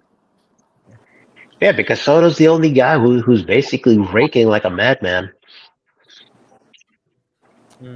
I'm not. Hold on. I have a strange, weird proposal. I was thinking about. I don't know if you put with the Verdugo leadoff. Mm-hmm. Because Verdugo and Soto are left to left, it kind of leaves that bottom without a left, unless you count Wells. Well, if you put Soto at the 4, you put Stanton 5, Rizzo 6, and then you got Verdugo and all those, assuming Verdugo's not the leadoff. Yeah. But what I was gonna say, if we did put Verdugo in now on leadoff, we could put Volpe in between Rizzo and Stanton, so that Volpe kind of breaks up that sluggers. Mm-hmm. And, yeah, a different look. Okay. Yeah, and it kind of offers protection for Volpe where he's not pressured because you got Rizzo, Right. Grinds, and then Volpe, but Stanton with his hot bat and Stanton being more of Big G than he was last year. Pitchers don't want to pitch to him, so what are they gonna do? They're gonna pitch to Volpe. Yep. And then you could have Wells, and then Cabrera after, and Torres down there in the bottom. And then when DJ comes back, you could do the splits with DJ and Verdugo. Yeah. And I have to say I agree with this, Lambroke. I mean, Soto, I think the argument for having him in the top 3 is getting him the most at bats possible. Yep. Yeah. He needs to be in front of that lineup. That's why I would worry about him in the 4 spot. We wouldn't see him get his bats. I can see the logic, but I want to maximize. He's the best hitter on this team. Yeah, Soto, I agree. Soto needs to be either number 2 or number 3. Yeah. I wouldn't put him at the cleanup spot. I understand where Buckeye was going with that. I get it, but I think he needs to be number 2 or 3. That's where I would put him. You could go Soto 3, Judge 4. Sure. Yeah, you could put Judge at number 4, but I'd rather see Judge at the number 2 or number 3 spot too. I mean, I know some folks are saying to flip those guys, but I don't know how much of a difference that's going to make. So if you go Verdugo, Judge, DJ as 1, 2, 3. I wouldn't bat DJ at 3 personally. No, I would bat him at like 6th or 7th, if anything.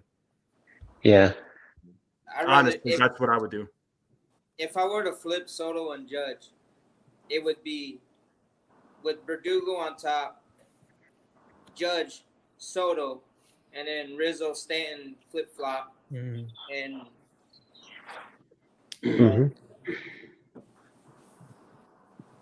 yeah, I kind of like Glaber. I do like Stanton at the number 4 spot though, because Rizzo has not. I like Rizzo at the number 5 spot. I think that's been actually like working out. Now, granted, I know neither one of them have been hitting as of late, although Stanton has gotten a lot better since his start of the regular season.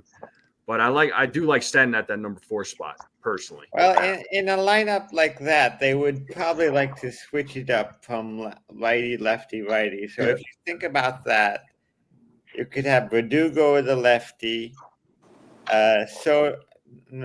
Judge righty, Soto lefty, Stanton righty, Rizzo lefty, top 5. Yeah, but I think Soto's getting the kind of pitches he's getting because he's got Judge behind him. I think if you switch that in the order, you're going to change the dynamics because he's not going to have as much protection behind him, and so they're going to start pitching around Soto. Because they'd rather pitch to Rizzo or Stanton than pitch to Soto. Yeah, and I was gonna say, Jason, bring up secondhand noises comment. I think he brings up an excellent point here. He's saying if Torres starts hitting, this team will be very hard to beat. Judge will come around. Rosarena and Jose Abreu numbers are worse than Judge. I mean, he's right. Well, he's right. I mean, ideally, if they're all hitting well at some point, like Torres and the bottom of this team. I mean, you can go, like you guys said too. Let's just say Verdugo and then Judge, Soto, and then after Soto you have Stanton. Then you can go Rizzo, and at that point I go Volpe. Yeah. Right, and then Oswaldo. Right, something like that, and then you'd have the bottom half. You'd have Torres, and then you'd have the catcher or something like that. You keep the catcher. You keep the catcher at 9. Where do you keep the catcher at 9? Yeah. Trevino or Wells at 9. Yeah. Yeah. You know, if you have I'd rather go back to the Joe Torre mentality of having number 9 batter being your second number 1 hitter. Yeah. So that's where you keep Cabrera there. Right. Yeah. Because the other catchers none of the catchers are hitting well. well enough to put them into that 9-hole at this point. So I wouldn't Yes. move Cabrera. And in terms of, temporarily having 2 lefties in a row with Verdugo and Soto, we're not talking about permanent. We're talking about something to get things kickstarted again. And then when DJ comes, and if he does work out and he starts hitting again, then you put DJ into leadoff spot, and you're back to your right, left, right. Yep. So we're not saying, for the rest of the season, we're going to start off with lefties both time, for the rest of the season. But for right now, we need to kickstart the lineup so we're getting some men on base. Yeah, and then the other thing, we talked about the catchers and how they're not hitting well. Just remember, 2 years ago, Trevino also started off very slow, Yeah. Yep. and he still made the All-Star team alongside Nestor. Mm-hmm. I see him going around along that same trajectory right now, because I believe back in 22. He didn't get on the right track until about May in a series against Baltimore, if memory serves me right. It was early May. Here we are, it's still late April. He had a couple of good games against Cleveland. His batting average was at or near 200 now, which is a good sign compared to where he was before at 100 or below. The same pretty much with Wells. So, there is some signs of encouragement. It's not all dead with the catchers hitting. So I'm just going to encourage the people to stop shitting on the catchers, please. Yeah. I also think when the weather Trevino, the hitters will start to hit, and the ball will travel better at Yankee Stadium as well. Yeah. Trevino's batting average at the moment is at 242. Yeah. So there you his go. batting There you average go. has come up a lot. Yeah, So he there was you go. below 100 at one point. The guy was hitting 97. Yeah. He's at 242. So he's made some progress. Yeah, but you see the trajectory, the trajectory analogy I made to 2022. I mean, he did the same thing then too. If you go look on baseballreference.com, look at his 2022, game trajectory. He's pretty much done the same thing then. Mm-hmm. Yeah, and Wells, he just came up last year, had like a cup of coffee, right? Mm-hmm. Mm-hmm. Yep. So he's still adjusting, and I think it's better if we ride him out as the backup catcher this season, and just let him get acclimatized and whatever happens, and then we can reevaluate come next year. He's hitting the ball hard, so he just needs to get more consistent playing time. That's the thing with Wells. People are already talking about sending him back to AAA and then calling up a guy like Narvaez, and I'm like, what is that going to do? Yeah, it's not going to do anything. I mean, Narvaez is good, but is he ready? I mean, honestly, he's in my opinion. So last year, we had the opportunity to cover Carlos Narvaez in Somerset also, and now he's now in Scranton.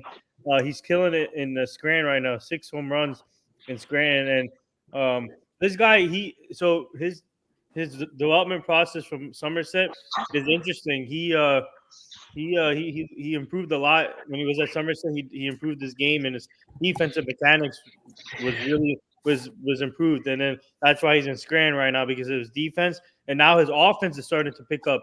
But I feel like he's not ready yet to go to the big league. I think he needs a little bit more seasoning in the minor leagues before he gets that call up. But keep an eye on him for if he might get called up this year. But this but his offensive potential has improved, and obviously the defense is there too for Carlos. Yeah, no, I've heard nothing but great things about Narvaez. I've seen some highlights of him. I like what I'm seeing. I think people are making a rush judgment to like drop Wells and bring him up. I'm like, I don't. Again, I mean, you just basically said, he's got a lot of potential there. Like he's doing great, right? So, but I think it's just too early to call him up. Like that was my whole thing with Narvaez. I like Narvaez. If you want to call up a catcher, I mean, if I were them, just keep it as way it is. Also, Wells and Trevino, just go. You don't need, to be honest, you don't need power from a catcher position. You have all power on other positions, but I'm sure I'm not worried about Trevino and Wells. I think they're gonna start hitting the ball hopefully soon, but you need them for the defensive side, and Trevino brings defense, and everybody knows that. And Wells also is improving on defense, so just keep it as it is. And at some point, if they're still struggling, that's when maybe you call up Narvaez if you need be. Yeah. Yeah, I think Brian's got a good comment there, and so in the same way that Posada. we talk about, you know, Posada having done that and the comparisons, this is the same thing that's going on with Holmes now, where everybody is, you know, beating up on Holmes because he's not, you know, a 1, 2, 3 all the time savior, whereas Mo, you know, had all of those saves. Mo had his moments as well. Bottom line is, Holmes is sitting there with a 0.00 ERA right now and hasn't hurt us. He's bent, but he hasn't broken. Yep. And, you know, as Jason likes to point out, take a look at the stats for Hader. Hader is sitting there with a almost 9 ERA right now. Yep. You know, so, you know, we need to, you know, realize that, okay, we as Yankee fans, and I've been a Yankee fan for a long time, as Jason knows, have been spoiled, you know, through the 60s and so forth. You know, with players, you know, I mean, look at Yogi with his 10 rings. I mean, you talk right, exactly. I saw that, and you know, if you know, talk about being spoiled, but you know, with a good catcher, you know, Yogi definitely set the bar for Yankee catchers, and Posada does a hell of a job of filling in. We can't keep, you know, blasting people because, you know, we're only, you know, 20 games into the season. We need to give them a chance. And Sunil's points, you know, is well taken about how Trevino's batting is coming up. You know, from where he started off, they start slow, but they're doing the defensive job. Yeah. And that's really what you have your catcher for. Just like in the olden days, shortstops weren't known for their hitting. You had a shortstop because they fielded the ball, and if you got a 200 batting average or 220, you were happy. Yeah. But when people like A-Rod and Jeter and Nomar came up and started changing that around to where you had shortstops with higher batting averages, now they get the additional pressure. Go ahead, Jonathan. To your point, I think Ripken was the first one to change that mentality. Actually, you might even take that all the way back to Banks too. Ernie Banks, Chicago Cubs. But early Banks was in the 50s. I'm talking about modern recent. No, I agree. Nobody remembers Ernie Banks hitting these days. People remember Ripken. What about? I think there was a shortstop for the Cincinnati Reds. The name escapes me right now. Larkin, Larkin, yeah, that's it. Barry Larkin. Yeah. Larkin, yeah. Wasn't he around the same time as Ripken? Yeah. Ozzie Smith had a decent bat. Yeah. He was better known for his glove. Right. But again, the point I'm making is there's been a transition in that position, you know, from what was acceptable, you know, 20 years ago, 30 years ago, to what the expectations are today. And the same thing is happening in terms of closers. You know, the Yankee fans have an expectation that everybody's going to be Mo Jr. It's not going to happen. Well, let's remind some of these people of John Wetland and how cardiac he was. Yeah, and you know, and Aroldis Chapman is worse than Clay. Oh my God, Aroldis Chapman! I used to get my water and Tums ready. No, you know what? Listen.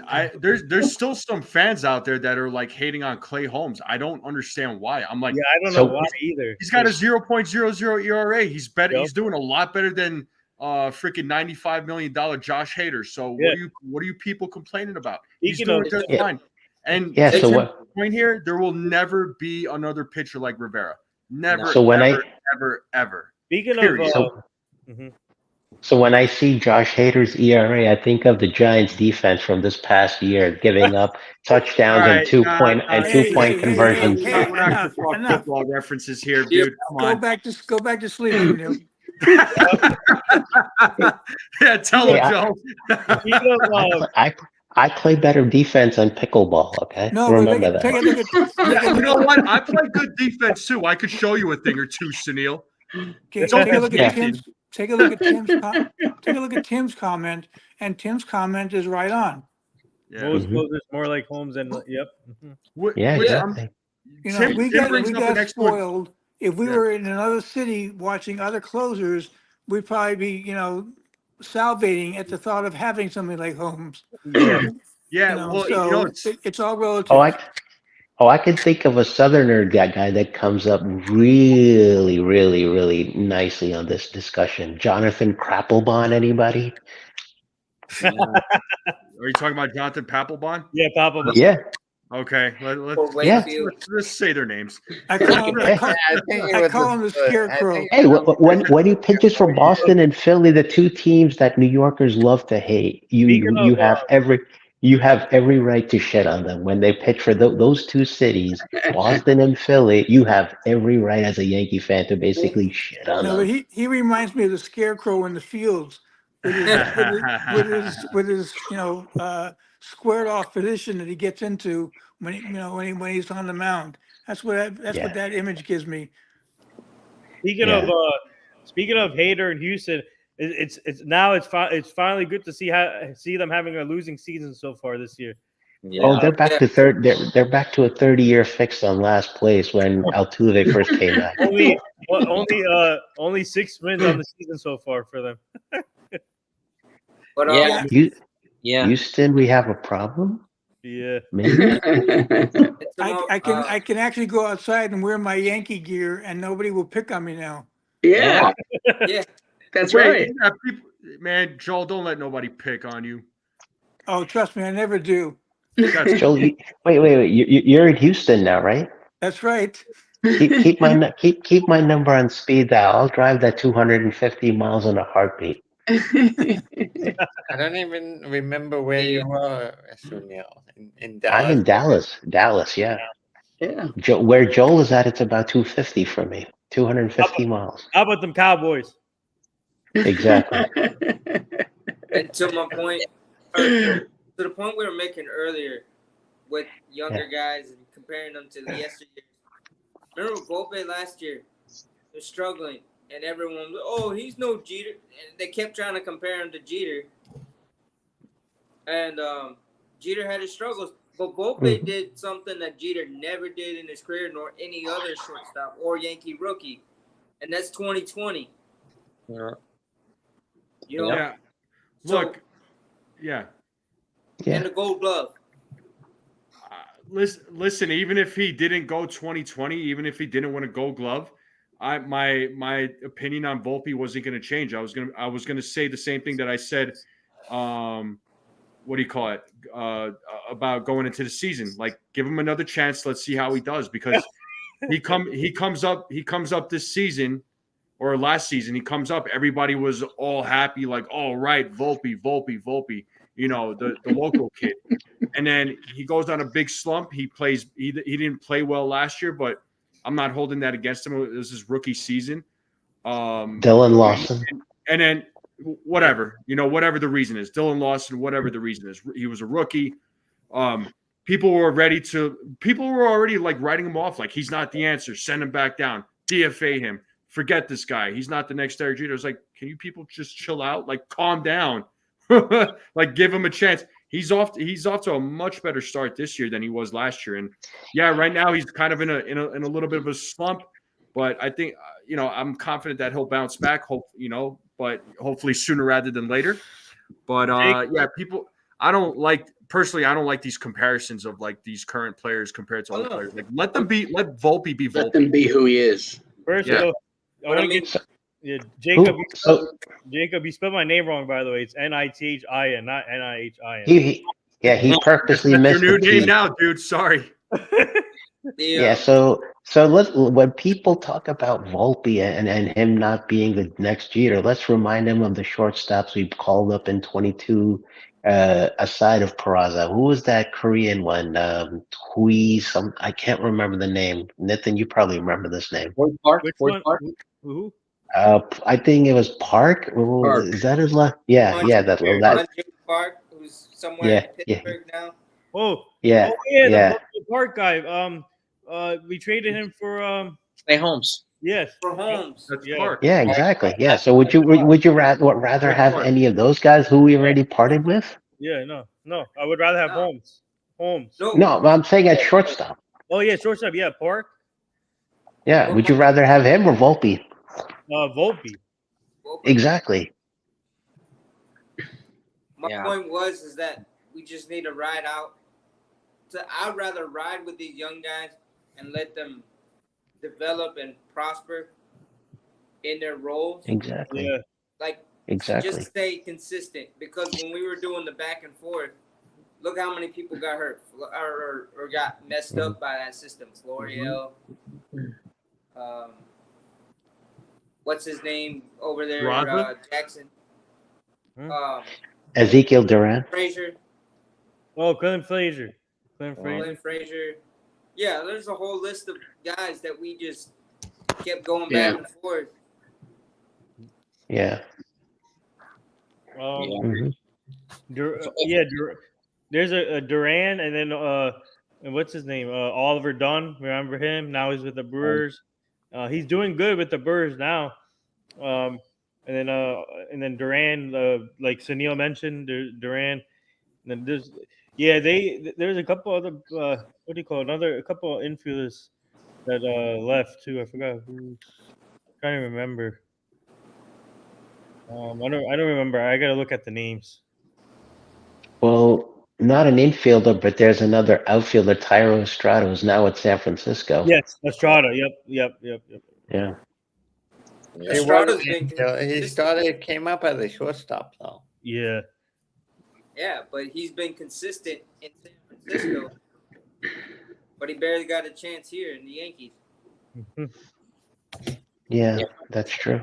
If I could add one thing, like we've talked about a lot of things that are not going right for the Yankees, right? And there's a lot that's obvious, right? It's obvious, and a lot of folks are talking about it. And we don't have Cole. Judge isn't hitting, so we don't have Canely. We don't have Efra. Like, there's a lot of things we don't have, and they're still goddamn 14-7. Yeah. They're not 7-14. They're 14-7. Yep. So Jason, who do you see the Yankees giving up for Logan Gilbert if that trade does go through with Seattle? Who do you see them giving up? That'd be a great pickup, by the way. Probably Everson Pereira, Ben Rice. Oh, I don't want Ben Rice to go, man. Oh. I have a feeling he's probably a trade piece, Nathan. I hate to say it. Ben Rice is already 25 years old, and they have younger catchers. Nathan, would you rather see Spencer Jones go? It's either him or Ben Rice. Let's think about it. Whoa. You keep Spencer Jones' name out of your mouth, dude. Any team that wants Spencer Jones, go kick rocks. I'll trade LA Yankee cake for all I care. All right. I would rather give up Ben Rice than Spencer Jones. Yeah. No, Ben Rice is I think he's a trade piece. You know, I've been saying that. And even talking with Dane Huber, he said the same thing. Now I don't know if it's because he dislikes Ben Rice. I'm not sure, but Ben Rice is killing it. He's killing it. But with just the amount of catchers that the Yankees have, I just feel like he's that guy that's probably tradable. You know what I mean? Here's one other problem. With Ben Rice. If you don't keep him on the 40-man roster, he's going to be taken in the Rule 5 draft after the year. Oh, yeah. So you either have to trade him, or you lose him on the Rule 5 draft if you don't keep him on the roster. Well, I guess he's a trade piece for Logan Gilbert. Then while he still has value, that's why you trade him. That's what I've been saying. I'm saying he's just hope he doesn't go hitting 340 like a certain ghost of the green M&M, Ben Rottenvet. Come back down to earth. But Logan Gilbert would be a perfect pickup for the Yankees if they can make this happen. Logan Gilbert is a stud. I love him. Yeah, I love the way he's a dog. They kind of need some bats too. Yes, they need bats. So I think So I threw a dream trade in with Jason. Basically scoffed. I was like, well, what if we land Julio Rodriguez? Oh my God! Yeah, you're gonna have to give up a farm for him. I theoretically Yeah. would be 50, but I can. I That don't. think they are doing that would be the one trade. If we get Julio Rodriguez and they wanted Spencer Jones, I'd be like, there you go, do it. That would be Yeah, the but only one. No. he's For Julio basically the face of Rodriguez. the Mariners. Julio Rodriguez. I'm sorry. Yo, I mean, it keeps Judge and Grisham out of center field. I think they already signed him to $100+ million contract. 200 Did plus he? million. I would have Yeah, much yeah, I rather think gotten. 100 I would have million, much rather 14 traded Spencer Jones. But for Corbin Burns. isn't Seattle one of those money struggling teams like San Diego as well, due to Yeah, the but TV contracts? they signed him to a long term before the whole drama with the TV, Yeah. where they were in the works of it. Okay. I just can't see them moving Julio. No, No. Mhm. Seattle will not go to the game if they move Julio. Yeah, Julio They'll is That would- what makes them the most of the money. Yeah. Julio That would be- is what brings the fans to the stands. Mm-hmm. They would become the Pacific Northwest A's, basically. I guess so. And Jacob Petruzzi, I am not related to Spencer Jones. I have no relation to Spencer Jones. Petruzzi, I think what remotely close to being related. I think what Petruzzi is confusing you with is Vinny from Jersey Shore. Oh, Damn. How's these guys doing? Logan Gilbert's got 4 years of control left. Yes. So he's But- sick. So But I do think Seattle is a Brian good Cashman, trade. Brian Cashman, make that happen. Please bring Logan Gilbert to the Bronx. If you bring him to the dude, I'm telling you right now, if they can get Logan Gilbert, I'm telling you, he's gonna make this team much better. I'm telling you right now, he's a stud. So where do you see him in the rotation? Do you put Nestor Cole, back in the pen? Okay, if Cole comes back, or when Cole comes Great back, innings today. you put Logan Gilbert, you put right into the second, three. No, so Cole, Gilbert. If this happens, Cole, Gilbert, Rodon, Coleman, and then Nestor Cortez. You put Hill in the bullpen. No, hold on a second. Or Schmidt. Schmidt. Whoa, I would have moved Schmidt to the bullpen. No.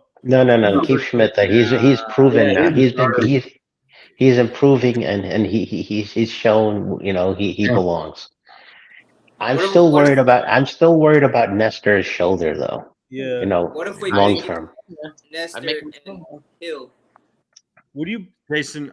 Was Jason saying something? I would make Nestor a swingman, like Luke Weaver, like JT Brubaker's going to be when he comes here. Yeah. We need a couple swingmen because they provide that security blanket from the starting rotation. Bullpen, the short reliever guy. We need him to drop down and do his leg kick shenanigans because he's definitely not doing a lot of that. Starting games. It's honestly the difference between like if Hill comes in and gets pounded for 2 innings, right? Mm-hmm. And instead of using 7 relievers, you could bring in someone like Weaver or Cortez. Yeah. It's the difference between using 3 pitchers and 8 in a game. Yeah. Right? Yeah. That happens way too often with the Yankees. They use 8 pitchers in game 1 of a doubleheader, and then in between the doubleheader, they're optioning out 5 guys, and they have to get more guys in here, and it's like a scramble, like a death march. So, right, I agree. I think Nestor Cortez for long relief. It would protect us. Sunil's point, it would protect his shoulder. And again, you give him an opportunity to give us some length with Luke Weaver, and Brubaker's going to do the same thing when he comes in this summer. I forgot about Brubaker. Yeah, that's good. I think Cortez hurt his shoulder because he was pressing really hard because he had a groin injury. Yeah. Who's that, Bucker? He had that groin injury first. Nestor. Yeah. And so he was pressing with his pitching arm, and I don't think I'm more worried about his groin injury than I am his arm. Yeah, that could be why he's not doing the shenanigans now. I agree now. Okay. Yeah, you bring up a good point about the groin injury. That could be why he's staying away from that. He's been throwing them in sporadically to throw off the opponent batters lately, which is good. Although I think some article or some people were saying MLB was saying his little pump fake pitch was illegal or something. That funkiness that he did. Yeah. You know, that kind of take sounds like this Met fan whose YouTube channel I saw, and he was basically crapping over how John Sterling is a bad announcer or whatever. I basically, I wrote an entire essay and comments on him, basically shitting on him. I basically went to town riding on a pony and then went full Yankee Doodle on his ass. No, I didn't buy it. I just seen an article on Google or something, but I didn't even bother reading it because I'm like, I didn't hear it from MLB or on the MLB Network or. And the umps didn't make an issue about it, so. Yeah. Oh wow! Baseball trade values give Logan Gilbert a trade value of 65.9. The Yankees would need to give up more than Pereira and Rice. Oh yeah. So they have an infield issue at second base or shortstop, do they not? The Mariners, Seattle. The Mariners traded for Jorge Polanco, so they had their second baseman. They don't need labor Torres. Would you add? Hey Jason, would you add Chase Hampton in there? No, right? Maybe if you get Logan Gilbert. I mean, yeah. All right. How about if you want to give Peraza an opportunity elsewhere because he's basically blocked here? Yeah, Peraza. I wouldn't hesitate. I would add Peraza on the IL. Oh yeah. Yeah. Well, we don't forget we got Bader when he was on the IL too, so that's still tradable, isn't it?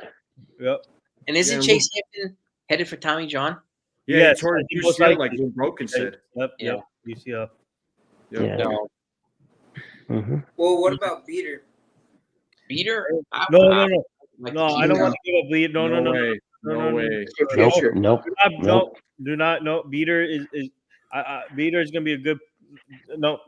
Yankees better not trade Beater. They better not trade Beater. Nope. I like Brian's. When do you see Beater being called up to the majors? Who, Beater? Yeah. I can see him potentially getting called up sometime this year, most likely. If not next, I mean, you never know. Anything can happen. So most likely this year, or if not this year, probably next year, most likely. So Nathan realized this basically. If you trade Beater in that trade to get Gilbert, right? Just hypothetically, just hear me out. Yeah. You've effectively turned Joey Gallo into Logan Gilbert. Great. You brought up one of the three Musketeers. Way to go. Yeah, that's true. Yeah, you're right about that. This is true too. You might have to add Luis Hill to the trade. Oh, Luis Hill. Oh no! I would not do that. If there was 98 to 100, you don't trade him. Oh hell no! Speaking of which, he's pitching tomorrow. Yeah. Against Zach Hill on the hill. Yeah, he's got to find his command. That's the big thing. Well, the thing last time around was too much rest. You know, that basically got to him. He was off for 7 days. Yeah. So I mean, it kind of threw his rest schedule off. That would do it every time. You know, that has more of a success rate in messing you up than anything else. Yeah. And not trying to show up the hump like Angel Hernandez. Oh, Angel Hernandez can just blow the big one. No, but I mean, the wrong ump. It's gotten to the point where Jeff Passan's making jokes about him. Jeff Passan is basically shitting on Angel Hernandez, and he hasn't even stepped up to home plate yet. Yeah. Wait, Jeff Passan or John Heyman? Both. Okay. Everybody's taking pot shots at Angel Hernandez. Somebody even threw a YouTube video out there basically of Angel Hernandez pulling out of a parking lot, and they roll down the window and say, "Hey Angel, you fucking suck." And Angel just smiled as he basically drove right past them. Oh my god. Brutal. Yeah. Brutal, man. Well, that last Angel Hernandez is so bad, the local TV stations wouldn't even accept him as a meteorologist, and meteorologists are paid to get their shit wrong. 50% at best. Well, they showed that last batter in the Houston game where they balls that were like 2 ball lengths to 3 ball lengths off the plate were called strikes. The batter had 3 strikes called against him, none of which were anywhere within 1 ball length of the outside corner of the plate. Yeah, man. Do you guys remember the tirade that who's that Philly hitter that Kyle Schwarber? Kyle Schwarber went on an absolute freaking tirade against Angel Hernandez. He was, I mean, if you had gamma radiation and a freaking Geiger counter in that stadium in Philadelphia, I swear to God, he would have punched Angel Hernandez or basically picked him up and threw him outside of the fucking stadium. Oh my God. He would have gone full Incredible Hulk. Wow. What I don't understand is how does he possibly pass reviews each week? Because they do go over supposedly the strike zone, that the umpires called during the game to see how effective they were. What the hell kind of scores does he get? Yeah, he has a different. They have a different threshold of effectiveness for him, apparently, just for him. Yep. I guess so. I was gonna say, Yeah. I think he uses the seniority card because he's got 30 years of umpiring experience or something like that. 30 years. Oh well, at that point, that's when the long R word that we saw today with John Sterling has got to come in. Exactly, give him an early retirement. Yeah. Maybe you got to give him. Maybe you got to give him the 83-inch LG TV. Just said, hey, you can watch the strike zone from here, buddy. See ya. So you can call balls and strikes correctly. Maybe you give him 700 balls that he missed the call. Oh damn! Fill a box with 700 balls. Speaking of John Sterling, I want to say shout out to John Sterling. Congrats on a legendary career. He got obviously getting honored today at the stadium and well deserved. And we're gonna miss him, but still, what a great career and what a way for the Yankees to honor him today. And we were we were trying to get the win for him, but unfortunately we couldn't. But I just want to say big shout out to John Sterling, one of the best play-by-play callers. And it's gonna be tough. It's gonna be tough replacing him, but they're gonna keep the thing going on for him. So, but shout out. Nitin, tell us the truth, though, man. Has your name been thrown in the pool yet for a Sterling replacement? I can't. According to sources, I can't tell. You know whose voices do I miss? Whose voice I miss? I miss Bobby Mercer's voice. Bobby Yeah. And I met him twice. Mercer's cool. I met him twice. Yeah, but who could possibly say the Yankees win like John Sterling? I mean, it's going to be impossible. I think that's going to be on a recording, just like Bob Shepard's voice was for Jeter. You should do that. That's going to be a recording, and that's going to be at all of Yankees. Yankees. They should have that. They should have that. And anytime the Yankees have like a setback of sorts during the game, not necessarily losing, but temporary setback, they should have. Well, Susan, that's baseball. They should have one of those kind of things, set up just for that. Hey, Sunil, stay tuned. My name might be in the pool, so stay tuned. Stay tuned. Well, on that note, we're over 2 hours already, so we're past midnight. I gotta get some ugly sleep. Rest. So, I gotta get some rest. Yeah, but I want to thank you guys for coming on. This was a fantastic panel, man. Oh yes, your insight's been fantastic, man. I think we're in a good spot, and I hope we can continue to do this, man. Yeah, and we got the 152 likes. Woo! All right, man. All right. So we could also have a CBS radio panel, basically of Nitin, Jason, and we could have Jonathan on the field at times, basically, and side by side with Justin Shackle. That's my guy right there, Justin Shackle. Actually, he was on our show 3 years ago, Justin Shackle, and he by the way, he's unbelievable. The way he conducts his interviews on the Yes Network, he's grown over the years, and over the years I known him, he's grown, and now he's doing big things. So kudos to him, and congrats to Justin Sacco. I think he should deserve an opportunity to become next to Susan. Obviously, he does some stuff with Susan, but he should be the full. I think he deserves the opportunity to be the full-time guy, in my opinion. No, he filled in quite admirably. Yeah. When Sterling was sick, reducing his schedule. Yeah. And then I'll be going live tomorrow before the game starts, so noon Eastern Standard Time. So if y'all want to jump in, feel free. I'll try to jump in. What was that? I'll try to jump in. I'll try to do the same, brother. For sure, no doubt. And I'll talk to you off there, Jason. I'm sorry? I won't be awake in the feast. Sorry. You won't be awake, man. Okay. Hey, if you're still sleeping around that time, Joel, tell me your secret. Oh, it's going to sleep at 6 a.m. That beauty sleep. Oh, and say what now? And if you send me your schedule, because my team is still working on getting guests for you for your show.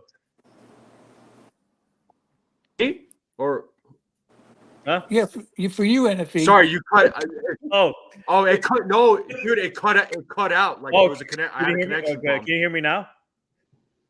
I can hear you now. Yeah. So send me your schedule, because my team is working on getting some guests for you guys for your show. Okay, I'll shoot you a message. You let me know when, but yeah. So they're still working. No doubt. Yeah, they're still trying to get some either the Yankees prospects or some other players for your show. So nice. Yeah, no doubt. Let me know, man. I'll shoot you a text after we end it here. And I didn't hear what Joel said. I like, because it cut out right there about him not being awake at noon. Yeah. That's all I said when you go to sleep at 6 a.m., it's kind of hard to get up that early. No doubt, man. No doubt. You're nuts, man. You're nuts going to sleep at 6 a.m. Oh my god. Partying on me, man. Dude, it's the weekends. The latest I've ever. He's still partying. That's the thing with Joel. The latest I've ever been to sleep is at 5 a.m. and that was because of a wedding. Damn. Oh yeah, I gotta hear that. I've been asleep at 5 a.m., 6 a.m. Well, everybody in the stream, you heard it first live here. Jonathan's a wedding crasher. I'm not a wedding crasher. I just stayed up for the cake. The cake wasn't cut until 4 a.m. Oh my god! Man. Holy smokes! What kind of wedding was this? It was my cousin's wedding. It went on for 4 days, 4 different parties. I believe it was in Cartagena, Colombia. Oh wow! It was a Spanish wedding with nonstop parties and crazy. Why don't you just admit that you're in the cartel? I'm not in the cartel. I just went to a big wedding. Yeah. Had to wear 4 different outfits, and I just wanted my piece of cake. You're in with Tony Montana. Don't lie to us. No, I'm just a simple guy that likes to talk about baseball. Yeah. Now I'm gonna have to go watch Clear and Present Danger. So you have plenty of it around you. You don't need to watch the movie. We're all clear and present danger around you. That's right, man. So tomorrow, actually, whoever's in the New Jersey area today or later, is it today? It's Sunday right now, right? No, Monday. Oh, yeah, today's Sunday. Yeah, midnight for you. Yeah, so whoever's in the New Jersey area, Jason, I know you're close. We got Doc Gooden making an appearance at the Woodbridge Brewing Company today, along with Frank the Tank from Barstool. Yeah, So I'm not from there. I'm about 20 minutes from there. Oh yeah, 20. Yeah, you should come. We got some tickets left. The absolute worst. He's the absolute worst. Frank, everybody knows Frank Luna here. Frank Luna is going to be running the event also today. So whoever, please, if you want to meet Doc Gooden, please come. And then Frank the Tank will be there. It's going to be a good event later today at the Woodbridge Brewing Company. Well, cool. All right, well, gentlemen, Cool. I thank you so much. I got in touch with you, Nick. Yeah, and also Okay, stay tuned. We got some fire content coming soon with Tony La Russa, Eric Davis, Trevor Hoffman, Neil Allen, and Rafael Palmeiro. So stay tuned. All right. Is Rafael Palmeiro finally going to admit to taking steroids on your show? All right. According to the Equal Time, NFE has now 60 seconds to give his announcements about his channel. Nope. I said what I needed to say for tomorrow, and then I'm good. Any announcements I'm making on my show tomorrow, so stay tuned. Hopefully you're awake. I'm going to be on the road all day, so I'm going to be deprived of joining any of this. Well, drive safe, brother. You drive safe. Drive safe. Yep, safe travels. Thank you, everybody in the panel. Thank you, everybody in the chat. Peace and love. Thanks, Jason. Make sure you subscribe to the channels that are on here. Strike Zone. Okay, please make sure you subscribe to Nick's channel as well. Joel's gonna be partying all night today. Joel. Yeah, he's gonna be partying. No. It's starting to thunder and lightning, so I'll be up for a while. Joel, you have a great Passover. Thanks, you too, boss. Yes, happy holidays, everybody, and peace and love. Thank you so much again. We'll see you guys the next time. Over now, guys. Yes.